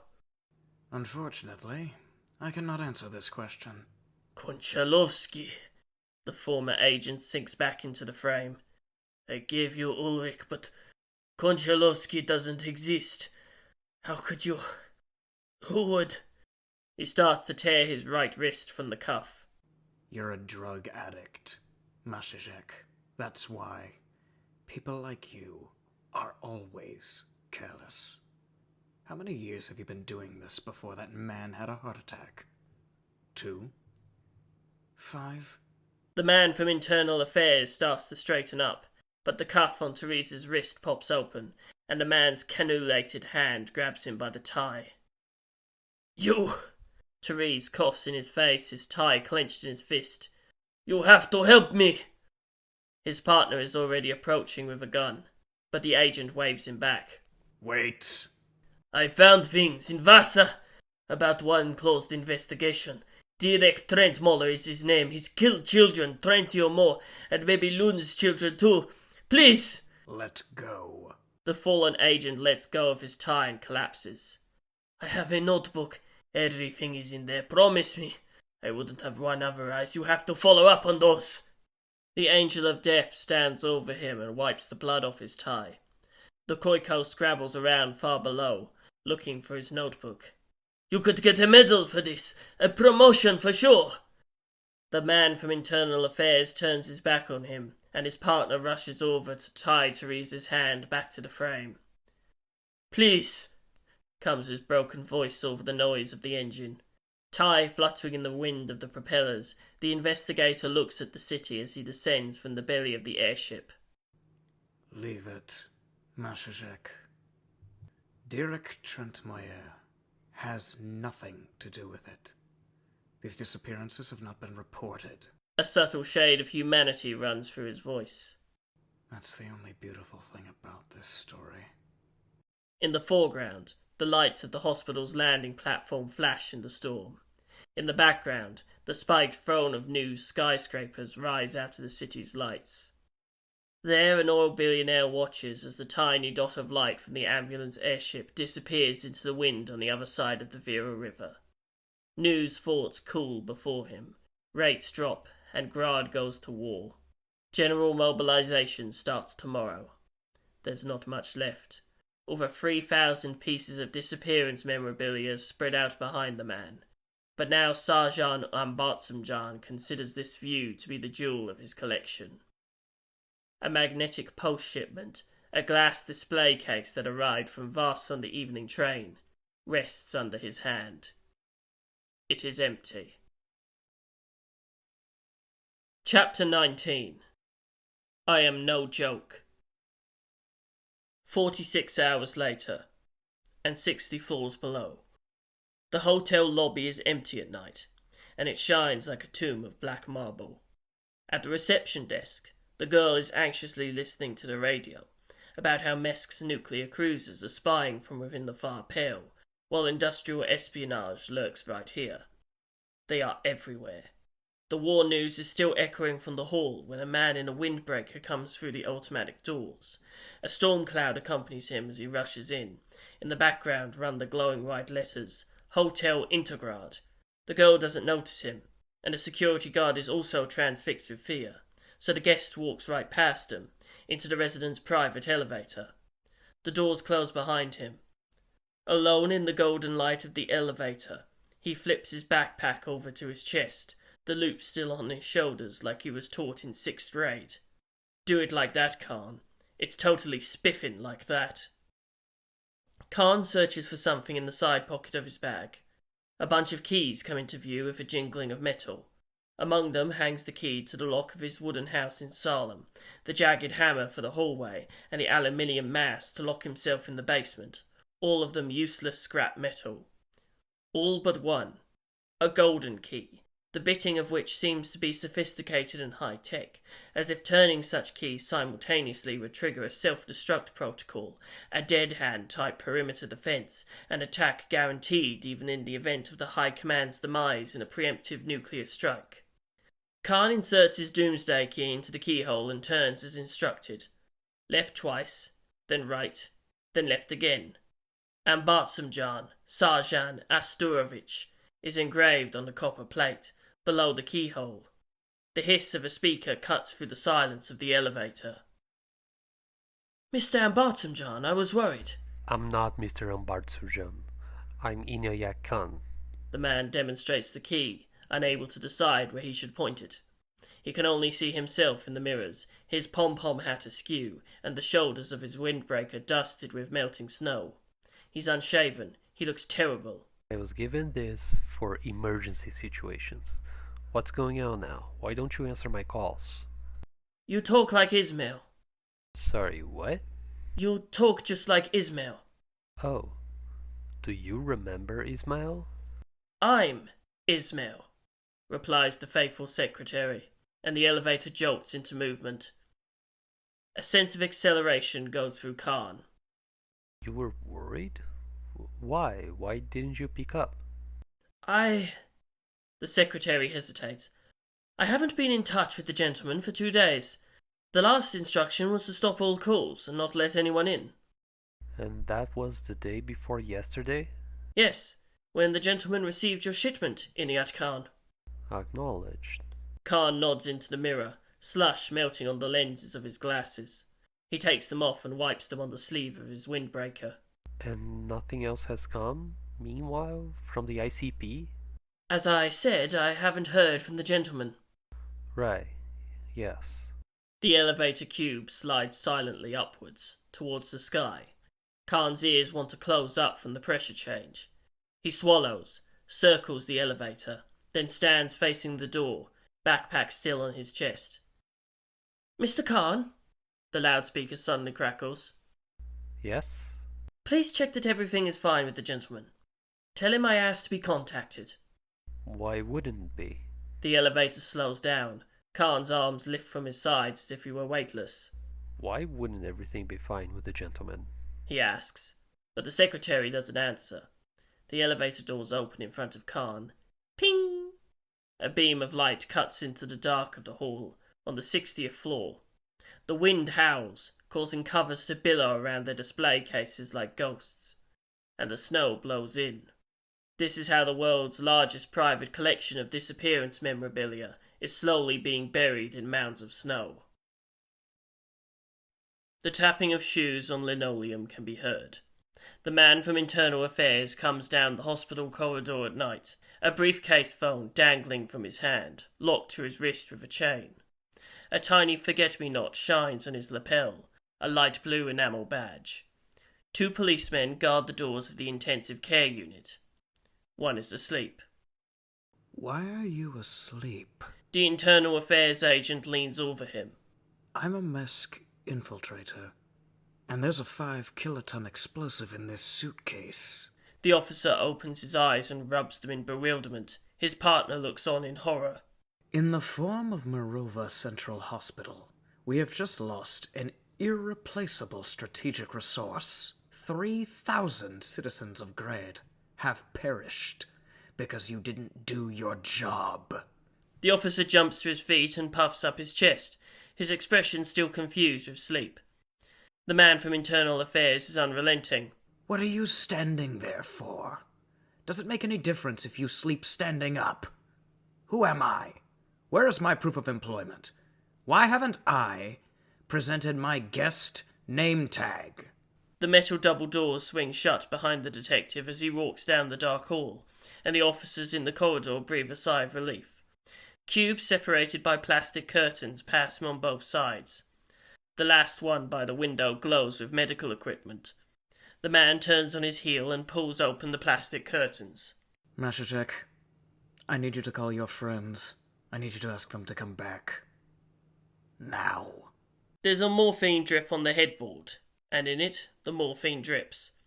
This isn't a good sign. The power should have been shut off a long time ago.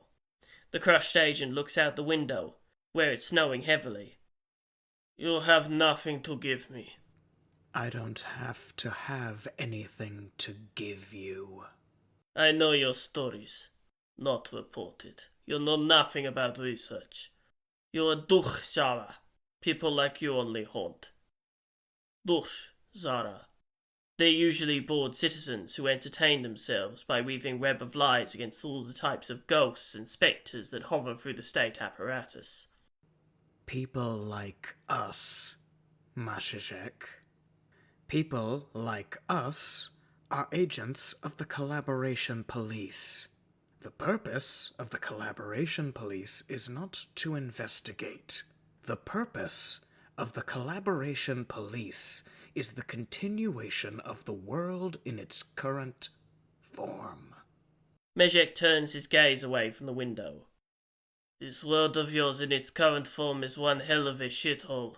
Wow! The man from Internal Affairs feigns surprise. Such philosophy.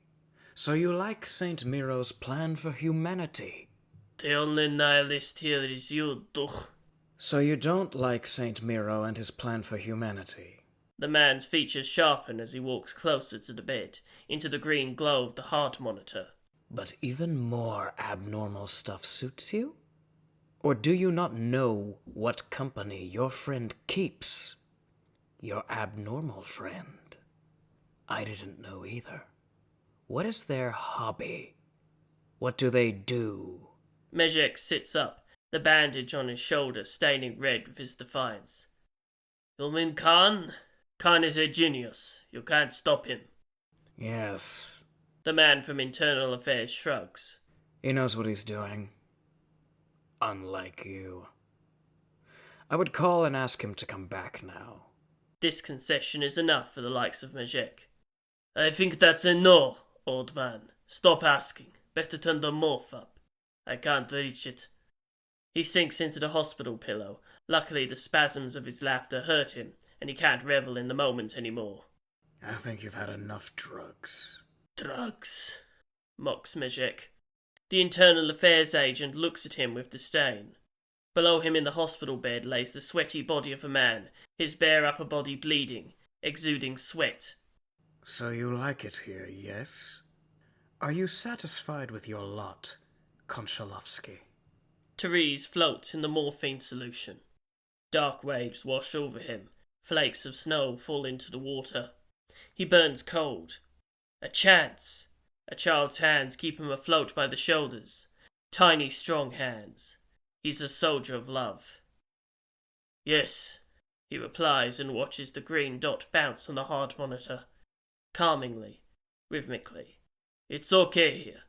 They say I won't be able to walk normally anymore, but you know what? I wasn't planning on going anywhere. I hate this country. I hate Graad. I hate the Collaboration Police and the moral intern too. It's only a tool for me. I myself am only a tool. I do know why I'm here. Who turned me in. Don't waste your breath, I'm not an idiot. I know that my work is done. The light green line is left behind in the dark. What did he get for me? Khan. What did you give him? The wind howls and sneakers leave prints in the deep snow on the top floor. The world's leading expert on evaporation treads carefully, snowflakes dancing in and out of focus. And there beyond them his dye-materialist glasses. Sharp, dark eyes watching, flakes sticking to his lenses. The man crouches slowly, his windbreaker rustling. He reaches out and picks something up from a mound of snow. The wind dies down, the display covers droop lifelessly. The dark fabric takes the form of display cases again, and Inayat Khan is there in the midst of them, on one knee, holding a human skull. He looks deep into the blackness of its eye sockets. 60,000 real dropped, far from here, in the desert of Urg, where the hero of the epic went to ask God for an audience. 60,000 deep holes have been dug. In vain. Khan blows, and snow flies from Ramut Karzai's eyes, his chin clamped shut and his mouth mute. Spear broken. Flag cloth for a funeral shroud. Mr. Ambrosius. Khan rises. A flag worn by time ripples on the wall, pulled taut with ropes. It's immense, in the colours of the Ilmaran tricolour.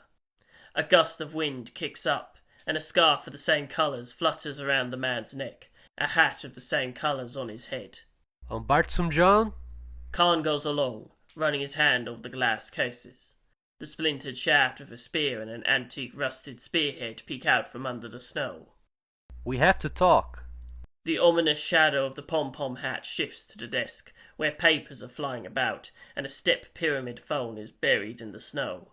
The hand in the elongated shadow of the elevator beam suddenly twitches like an aberration. There's a grunt of strain, and then, whoa! The skull shatters into 1,000 pieces against the speakerphone. Where are my things? Where are they? The man approaches, tipping over display cases on the way. Display glass shatters. I don't like it when my things are lost. I don't like it one bit. He stops, 2 hands on the mahogany, and in one fell swoop he wipes the table clean of paper and stationery. How am I supposed to know where you put it now? He stares all around the room. Didn't we have a talk about this? Wasn't there a talk? You get the ship, you mediate, everyone gets their things. Where are my things? He shouts. Out of the corner of his eye, he briefly catches sight of a row of floor-to-ceiling windows. The middle one, the largest, is shattered from the inside. The triangular shards of glass point outwards, and snow is blowing in, along with glowing golden Mirova light. In front of the window, in a big pile of snow, gleams an upended display case. Bare wires, a switch. Khan turns his head and erupts from the spot, leaving a paper painting behind him on the end wall, above the desk. Snow-damp paper waves there in the wind. A watercolour gonsu gradually bleeds across the material. The black of the dragon's whiskers sends jellyfish-like tentacles into the rib sails. The reed armour turns into a rainbow. Soon he will be gone, but you can still see how Gonsu distributes peaches of immortality to his men. 1 for you, 1 for you, and 1 for you. But Khan has no eyes for that. He digs, the wind whistling in his ears. He's got his mittens on. The display case emerges from the snow, and a man turns it right side up, pulls papers out of it. Expensive papers. A folder with a collaboration police pennant, an X-ray of someone's exposed teeth. An ID photo flies from the folder into the wind. A bluish tattoo, an impossible reminder on knuckles. 5, 12, 13, 14. Khan catches the photo and stuffs it in the backpack on his chest along with the others. With false passage papers from the People's Republic to Kushkukina, Graad, Samarran Oblast. These papers sit on top of the stuff in his backpack, with the upside-down pentagon printed on the white passport cover. At the bottom of the display case shines the grand prize, Rodionov's trench. Khan's mouth drops open, he reaches out. The perforated dark blue metal sheet sings like a saw blade between his fingers, the light of the city shining through the thousands of specks. Alongside the dots runs the legend of the map, in Veronikin's handwriting. He reads, and the starry sky shines on his tan face. Mezhek smiles sadly. Was it good? The man from Internal Affairs doesn't answer, opening his suitcase phone on Terees's knees. The lights come on inside, and his own dove-emblemed notebook slides off the keys, the piano paper occasionally glinting. Strange. It had to be something very good. The man thinks for a moment. Now you have a citizen of Vasa whose comings and goings you cannot control, is that right? You can't do anything to him, he's a collaborator. But he outplayed you. You didn't even know what things you gave him. They were not good, Mashishek, shouts the Internal Affairs agent. I was wrong. I was more wrong than you think, and you won't like it. Your own suspect is the victim. He picks up the notebook. What do you think about why your cases haven't been reported? You saw them, Mashishek. Let's talk about that. Or do you not want to anymore? You don't want to talk about Dirk Trentmeyer? It's not funny anymore, is it? The internal investigator puts his hand on the man's blistering hot forehead. These things happened. You saw them with your own eyes. And now they haven't happened. How is that possible? Those things have nothing to do with this, Tereesz gasps, his pupils covering his hazel irises. You said so yourself. Only Khan's plan matters now. Khan's plan is the height of abnormality. Rodionov's trench. Mentally ill communists, for fuck's sake, poking around, and all of you live in that kind of world. You think about those things, you work with them. You like all kinds of objects, yes? I have one too. It reached me today, from Vasa. I had it resent to me, by telefax, 5 times. The man shakes his head angrily. It was always the same. It was always just the same. Let me show you a photo, Magicek, because otherwise you won't behave like an adult, and you apparently don't care about your friends either after your great sacrifice. He takes the photo paper from the notebook. This here is the only one of Derek Trentmoyer's assets that corroborates your story. He developed himself in this lab. You saw it too, with your machine. The date of development is August 29th of 52. 2 days later, he sent this along with the negative to the Vasan Photo Lab. The negative is not corrupted. The developed picture is the same. A month later, upon a follow-up request, the Central Photo Laboratory confirms. The negative is not corrupted. The developed picture is the same. Zool confirms there are no defects in the lens. And Tregat takes 300 test shots with the camera equipment. There are no deviations. This man studied this device for 6 years until his memory started fading. I think he would have tested it and studied it for a lifetime. Like you. Tereesz holds the photo paper with its ragged edges, the date and stamps on the back. August 29th of 52. Turn it around. His sweat leaves a stain on the paper. Photo lab stamps. Zool. Tregat. You don't dare to look at it, do you? You shouldn't be able to dare. No one should. No one should deal with something like this. They must be forgotten. But Magicek, I'm sorry. I need you to call your friends back here. You have to do it. The light slides over the surface of the glossy photo and Tereesz turns it over. There's a faded summer day, frozen in place. The rain is falling on the cliff, and in front of the rosebush stand the 3 of them, young, with triumphant smiles on their faces. Khan explains about peaches and Gonsu, and he and Jesper look ahead with a beach umbrella in hand. 3 boys hold a beach umbrella over nothing. What is this? The dot on the hard monitor freezes. This is where your friends are going. This is your Rodionov's trench. You've retouched it. Tereesz turns the paper over, panicking, as if he's searching for them on the flip side. Why are you doing this? Why are you doing this to me? We don't do anything. There are no Duchets and Jawas, you junkie. We are friends of mankind. When will you understand? It's not a person that retouched it. You just don't want to think about it. None of you want to. And that is how it should be. Let's leave it at that. The man from Internal Affairs picks up the receiver and presses the redial key. The dial tone plays. Tereesz turns his head away, but the internal investigator takes him by the chin. Don't stop now. You haven't only done bad things. You fixed them both. Hurd and Trentmoyer. You removed that horror from their heads. We're almost there. A woman's voice comes from the receiver. Hotel Graad. The photo slips from Tereesz's fingers. But that's not possible! That is indeed not possible, sighs the Angel of Death. Only the world in its current state is possible. We don't investigate those things. We don't prod at them. We come to terms. We forget. We wait, and we are protected. Hotel Graad, how may I help? Please connect me to suite number 4001. Ismail, do you hear me? Khan's voice echoes over the switchboard.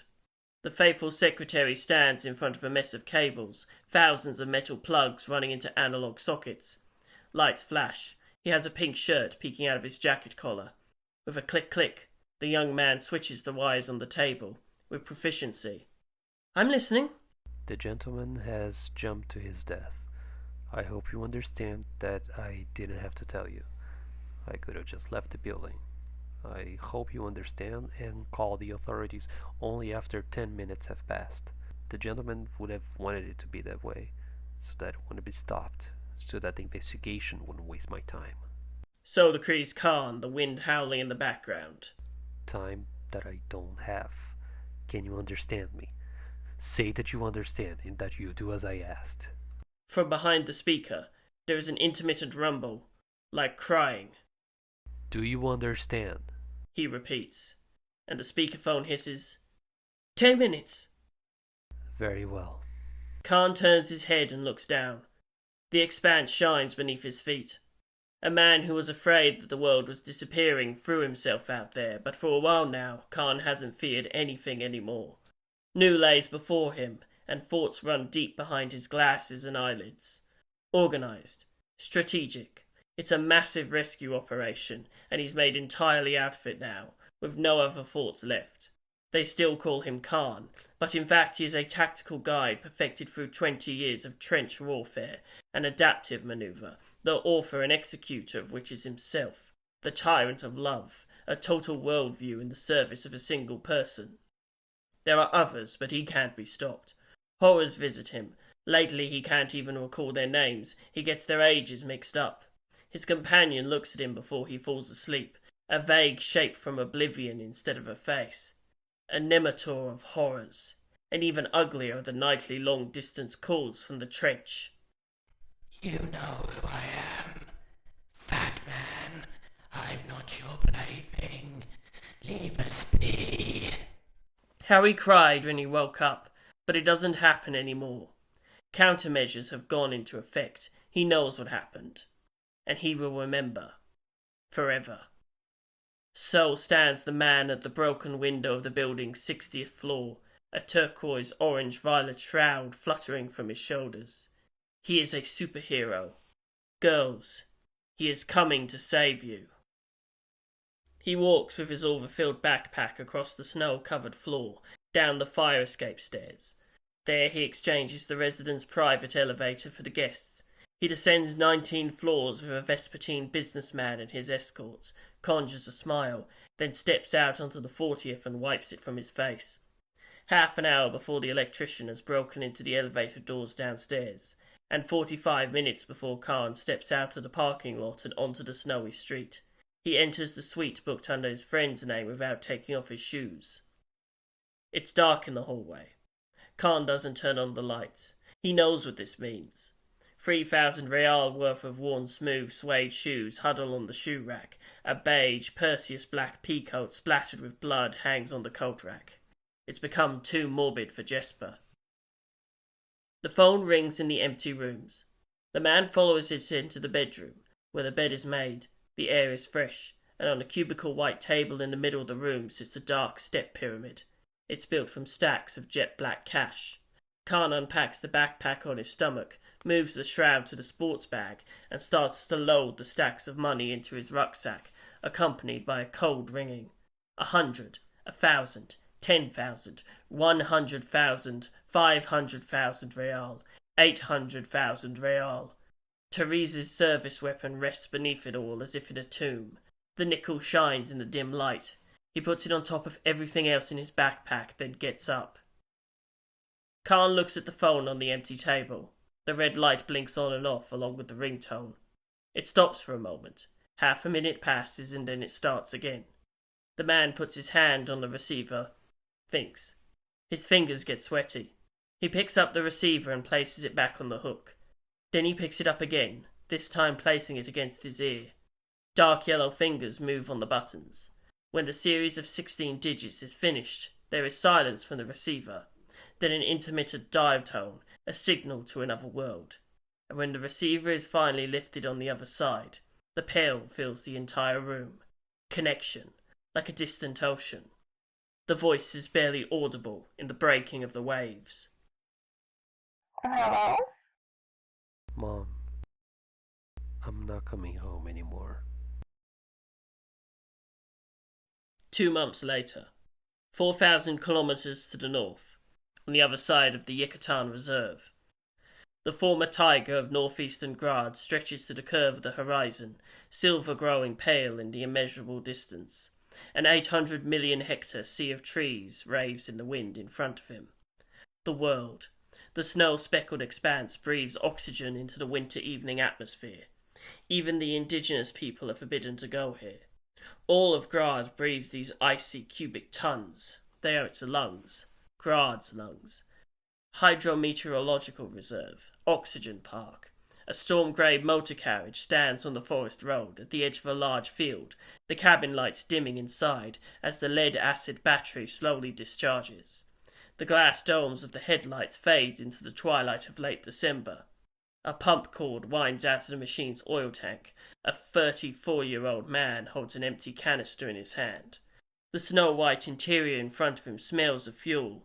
The white seats drip with it, as do the steering levers and the armature made out of white leather. He strikes a match. It goes out between his cold red fingers as the wind blows around him. The man hides the box with his palm and strikes another one. The first one does nothing. After one more, the motor carriage bursts into flames. A single candle flares to life in the midst of a dimming world. The white skin crackles black as it burns. Charcoal flakes peel and rise up. A white suitcase lights up in the back seat. There his passport curls up like a dying spider, the covers whistling. The light ash of Malin's letters floats into the air, along with all the rest of the memorabilia that hasn't disappeared anywhere else yet.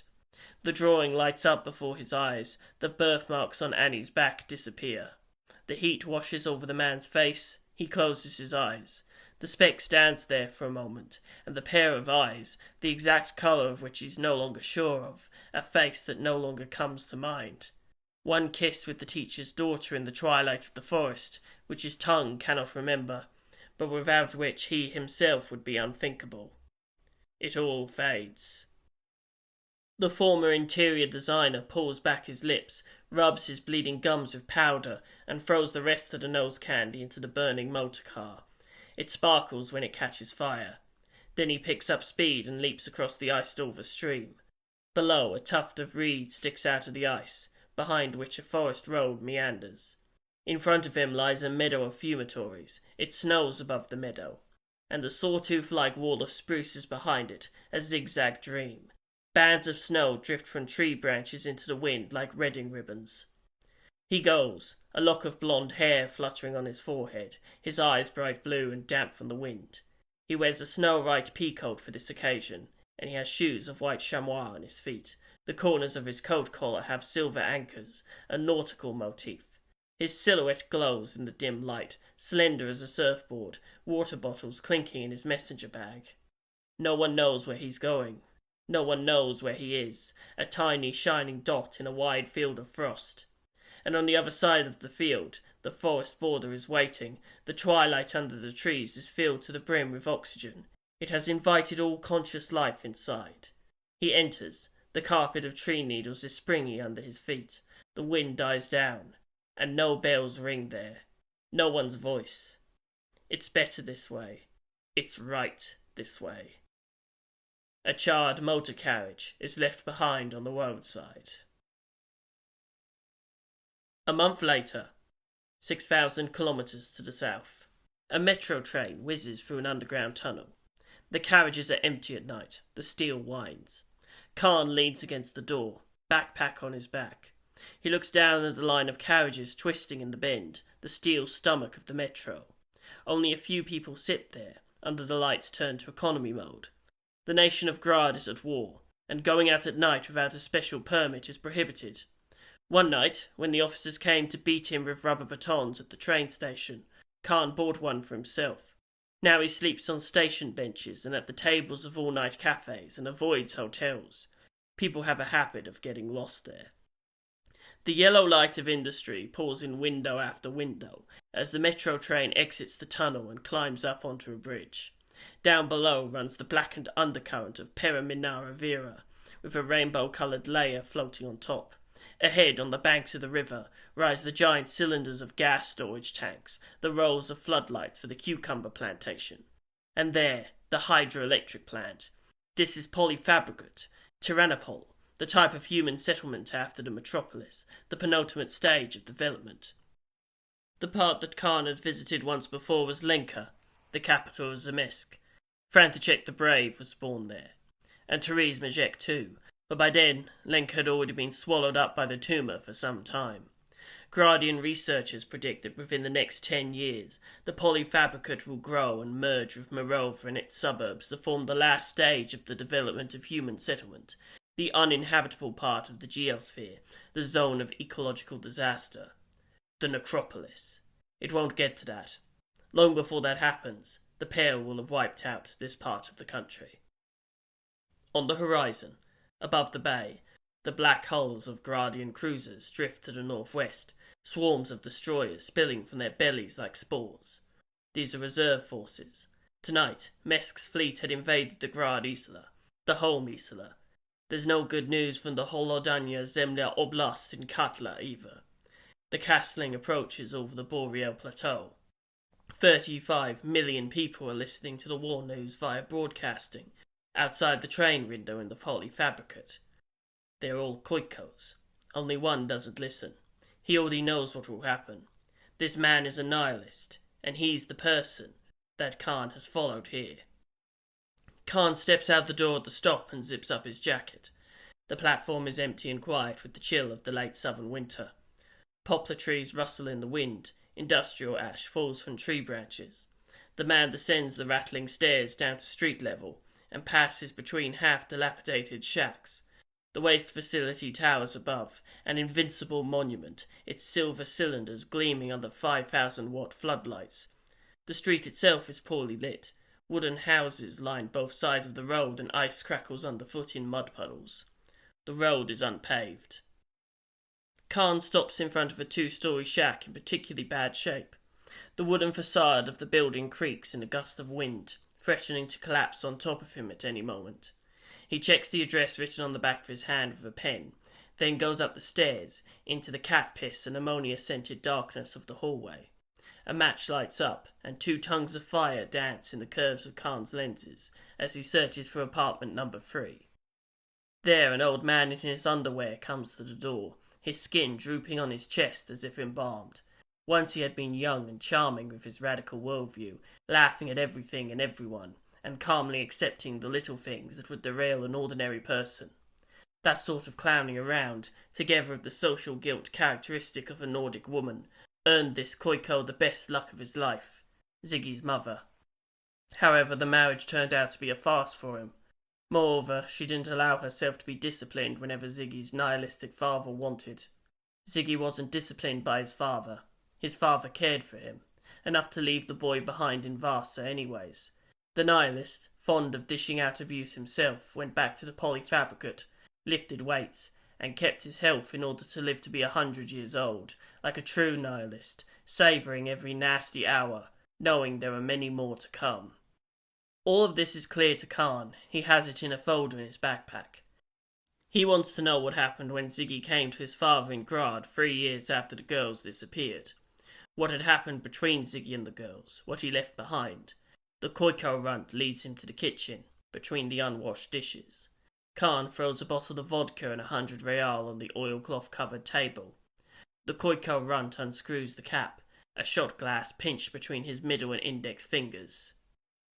It's not that I want to cause any trouble for you with this, don't get me wrong. Khan looks at the filled glass in front of him. Everything is as I said on the phone, but... He thinks for a moment, and then pours the vodka down his throat. The boy does know who I am. I'm a nihilist. The old man slams his glass on the table too. Behold the mighty nihilist as he stands eye to eye with death. Tonight at 8 o'clock in the community center. Death is great and terrible, but a nihilist isn't a... What was it now?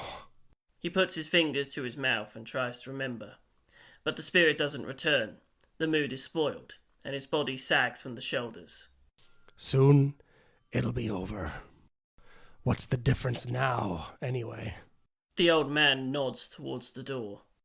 Everything is as he left it. Stacks of notebooks rise like towers against the walls. Khan's silhouette stands in front of the door, between the stacks, the kitchen light shining in from behind him. Then when he reaches for one of the notebooks, the rest of the stacks start to collapse on top of him. He looks to Zygi's father for help, his shoulder propping the swaying tower up against the wall. Let it be. Zygi's father coughs. Everything is the same. The same story. What do you mean? Khan takes a step back. Graph paper notebooks spill onto the floor. The girl's age is written on each cover in Zygi's sloppy handwriting.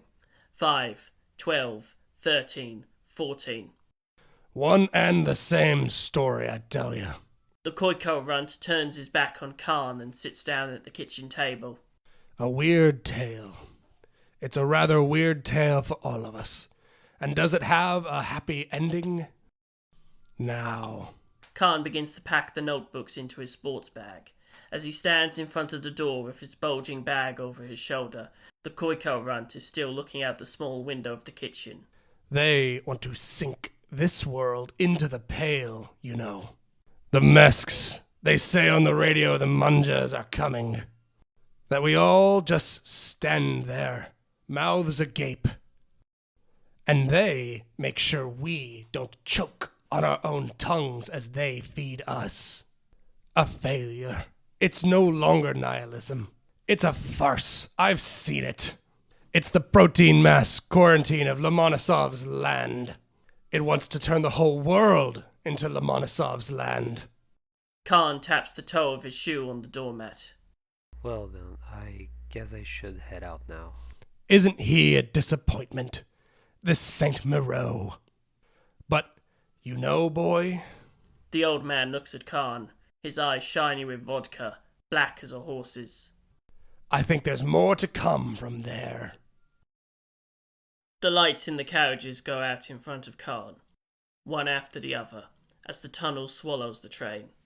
He sits by the window in hollow silence, his ears blocked up by the change in pressure. Green lights mark the exit, otherwise the carriages are dark, the steel whines. He takes out a flashlight and fills it with batteries, and the world on the graph paper appears in his lap out of the darkness. Khan sits with the stack of notebooks on his right and reads. Page after page untangles in front of him in the beams of his flashlight. Every detail is recorded there, with the attention span of an autist, every word and movement documented. It's not so much a story as a technical drawing, an industrial model of a memory. Instructions to the benevolent power of the future that could put Sigismund Berg's lost world back together. Cut, fold, paste. The trajectory of the brick in the winter night, the coordinates of the living room window. A familiar address, the girl's house in Vasa at the Falu stop. The suburban maze appears on a fold-out map. The dotted line represents the fleeing boy. And there are meteorological differences in the corner of the page. Air pressure and humidity. 18 degrees below freezing. The next night at Handsome Alexander's, couches against the wall, a 6-phase fight rendered as dance steps on the floor. And then a great darkness, a single voice ringing above him, above the boy with the zippers on his jacket. You're Zygi, the baddest boy in school. Khan gets a bad feeling. He wipes his glasses in a handkerchief and acid swirls in his stomach. This is an impending fit of jealousy. And you, my darling Doom, are the most beautiful girl in school. However, on turning the page, the girl's name, familiar with its circle A in the middle, is not waiting for him. There awaits its absence. He and the world around him are no more. The dates under the pages start from New Year's Eve once or twice every week, then less and less as they go, right up until the 28th of August. But the pages themselves are empty. Khan grabs the next notebook from the seat and flips through it, then the next. He pulls the rest of the notebooks out of his backpack, and it's the same story for all of them. A weird tale.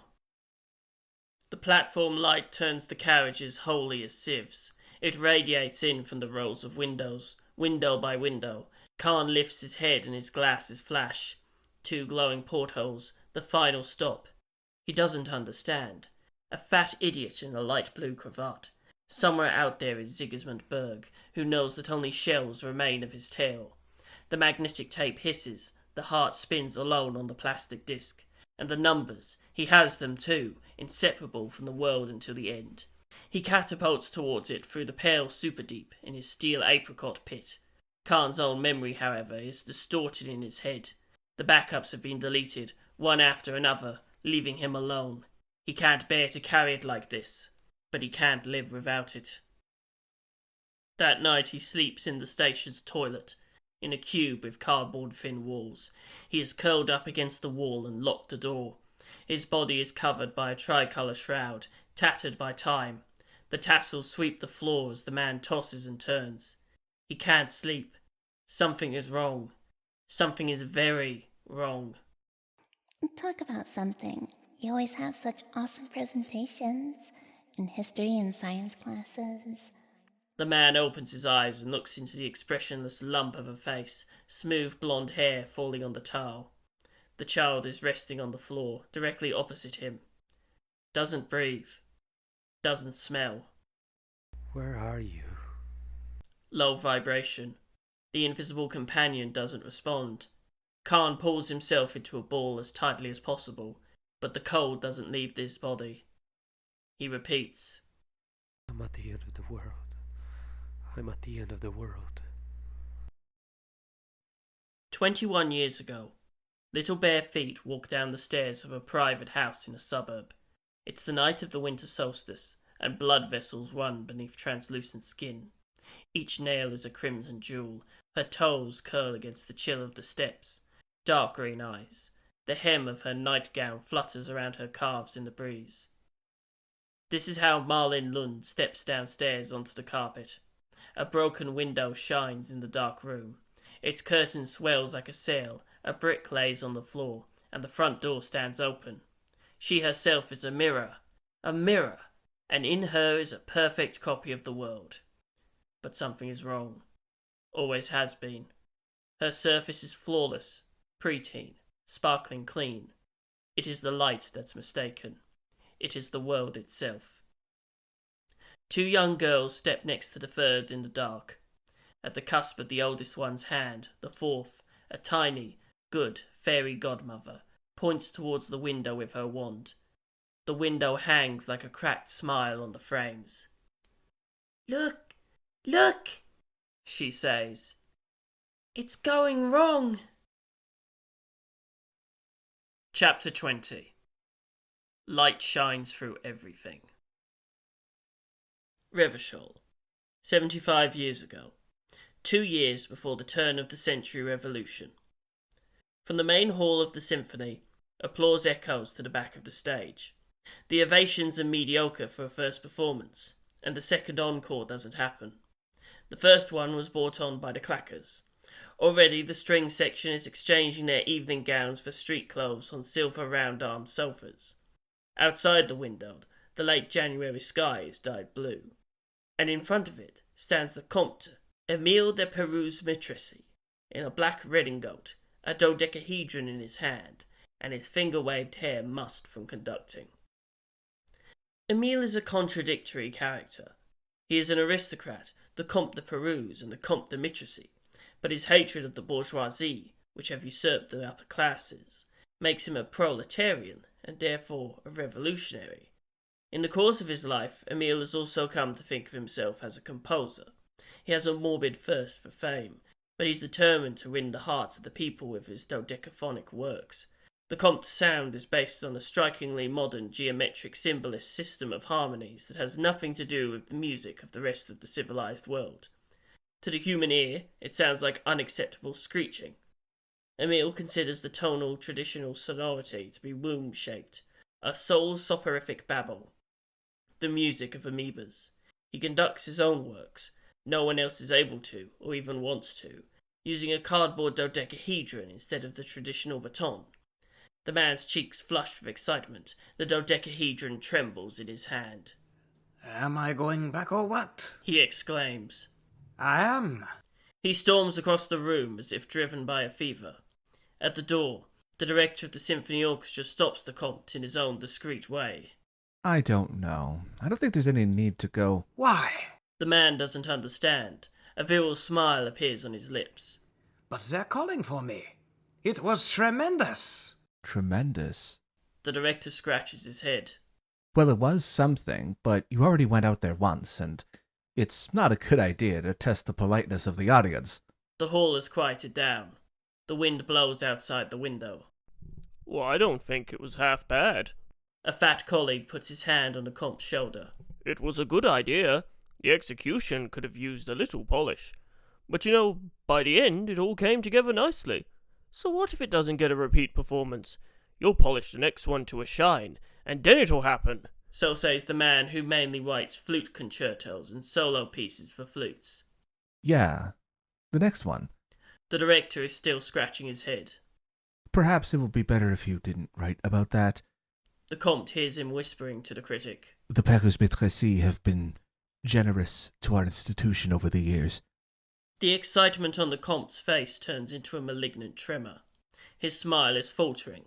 Unnoticed, he returns to the windowsill, past the bustling women. He can hear the director's damage control speech from there, and the critic is speaking too. Complicated. Apparently you don't get famous with this sort of thing. Apparently it's disturbing to listen to. Beyond the glass, in the dark blue evening, tree branches sway. Disturbing to listen to, whispers the Comte. A metronome stands on the windowsill. He pushes the pendulum to set it ticking. The tempo is grave, the slowest possible. You won't get famous. Well, hold on now, barks the Concertmaster. I think the man has a sound that is completely one of a kind. A plump woman looks towards the Comte. I sincerely hope there will be a next time, and then maybe it doesn't have to be quite so complicated. There's a roar of laughter. A sigh of relief passes through the dressing room. By the end, it all came together. The man mumbles. He slowly turns around and looks at the room full of people with a scowl underneath his finger-wave bangs. So I'm the only one who thought it was tremendous then? Tick, the metronome replies. Tree branches sway behind the man. I thought it was peculiar, says the Concertmaster. And really, there were some good moments. Good moments, says the Comte. Tick, says the metronome. The man juggles his dodecahedron in his hand. But then, which moments did you like the best?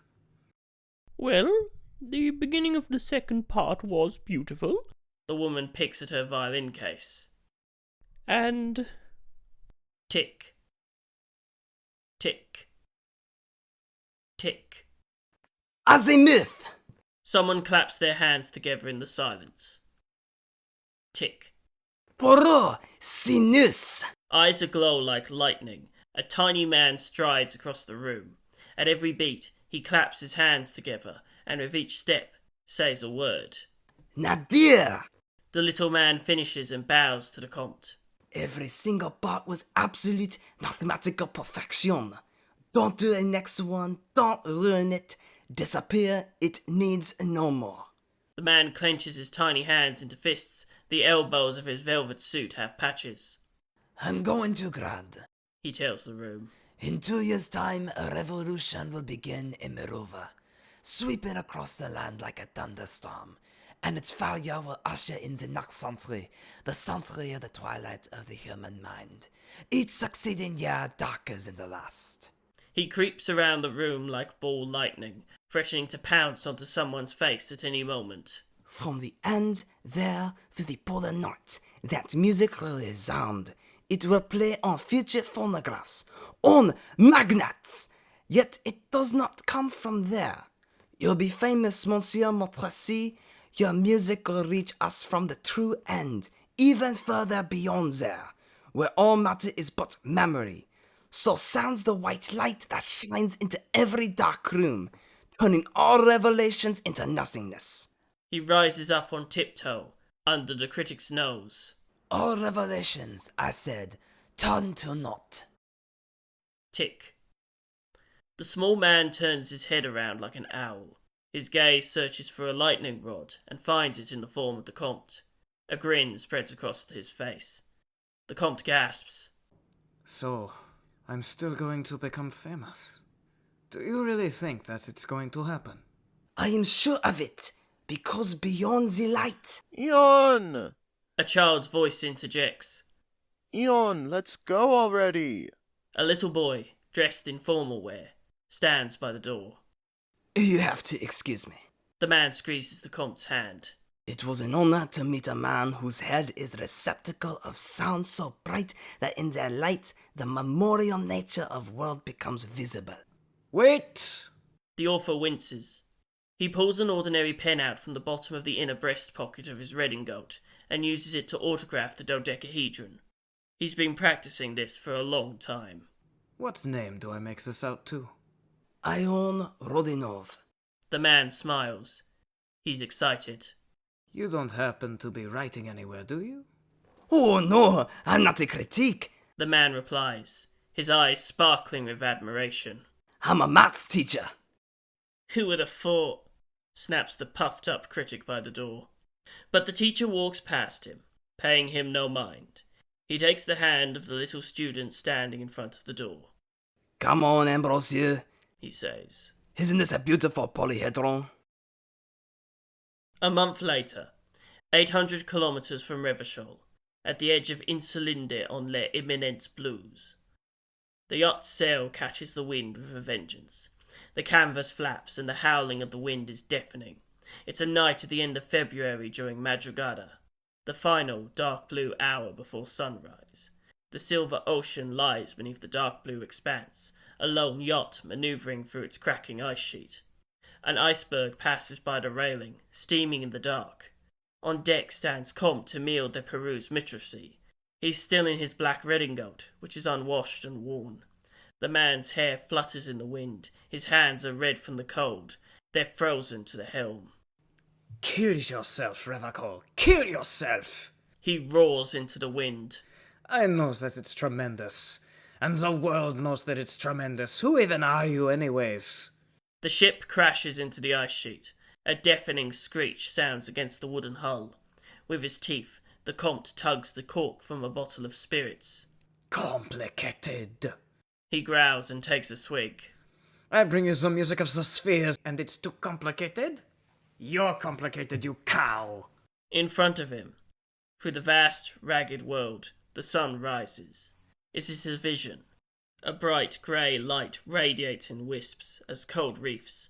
The sun rises from the pale. The Comte thrusts his hands towards the sky and the incomparable noise of time engulfs him. It's louder still than the wind, louder than the masses of ice rubbing against each other. The man's mouth sputters with drool, howling his favourite cadence. It's written by him, and the voice in the pail in front of him sounds like applause, standing ovations, the stamping of tens of thousands of feet, and whistles, deafening whistles like those of fireworks, an atom that will someday be split in Revachol. The only thing in this world more beautiful than his own music is applause. I'm famous, booms the Comte. I'm the most famous musician of all time. All other musicians are nothing compared to me. Nobody at all knows them, but they all know me. He necks the bottle of spirits and smashes it on the deck.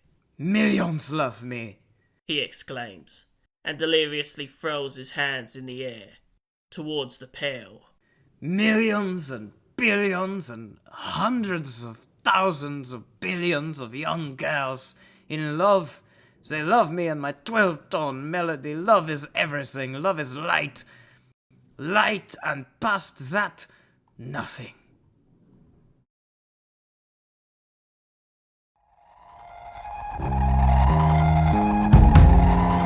I was thinking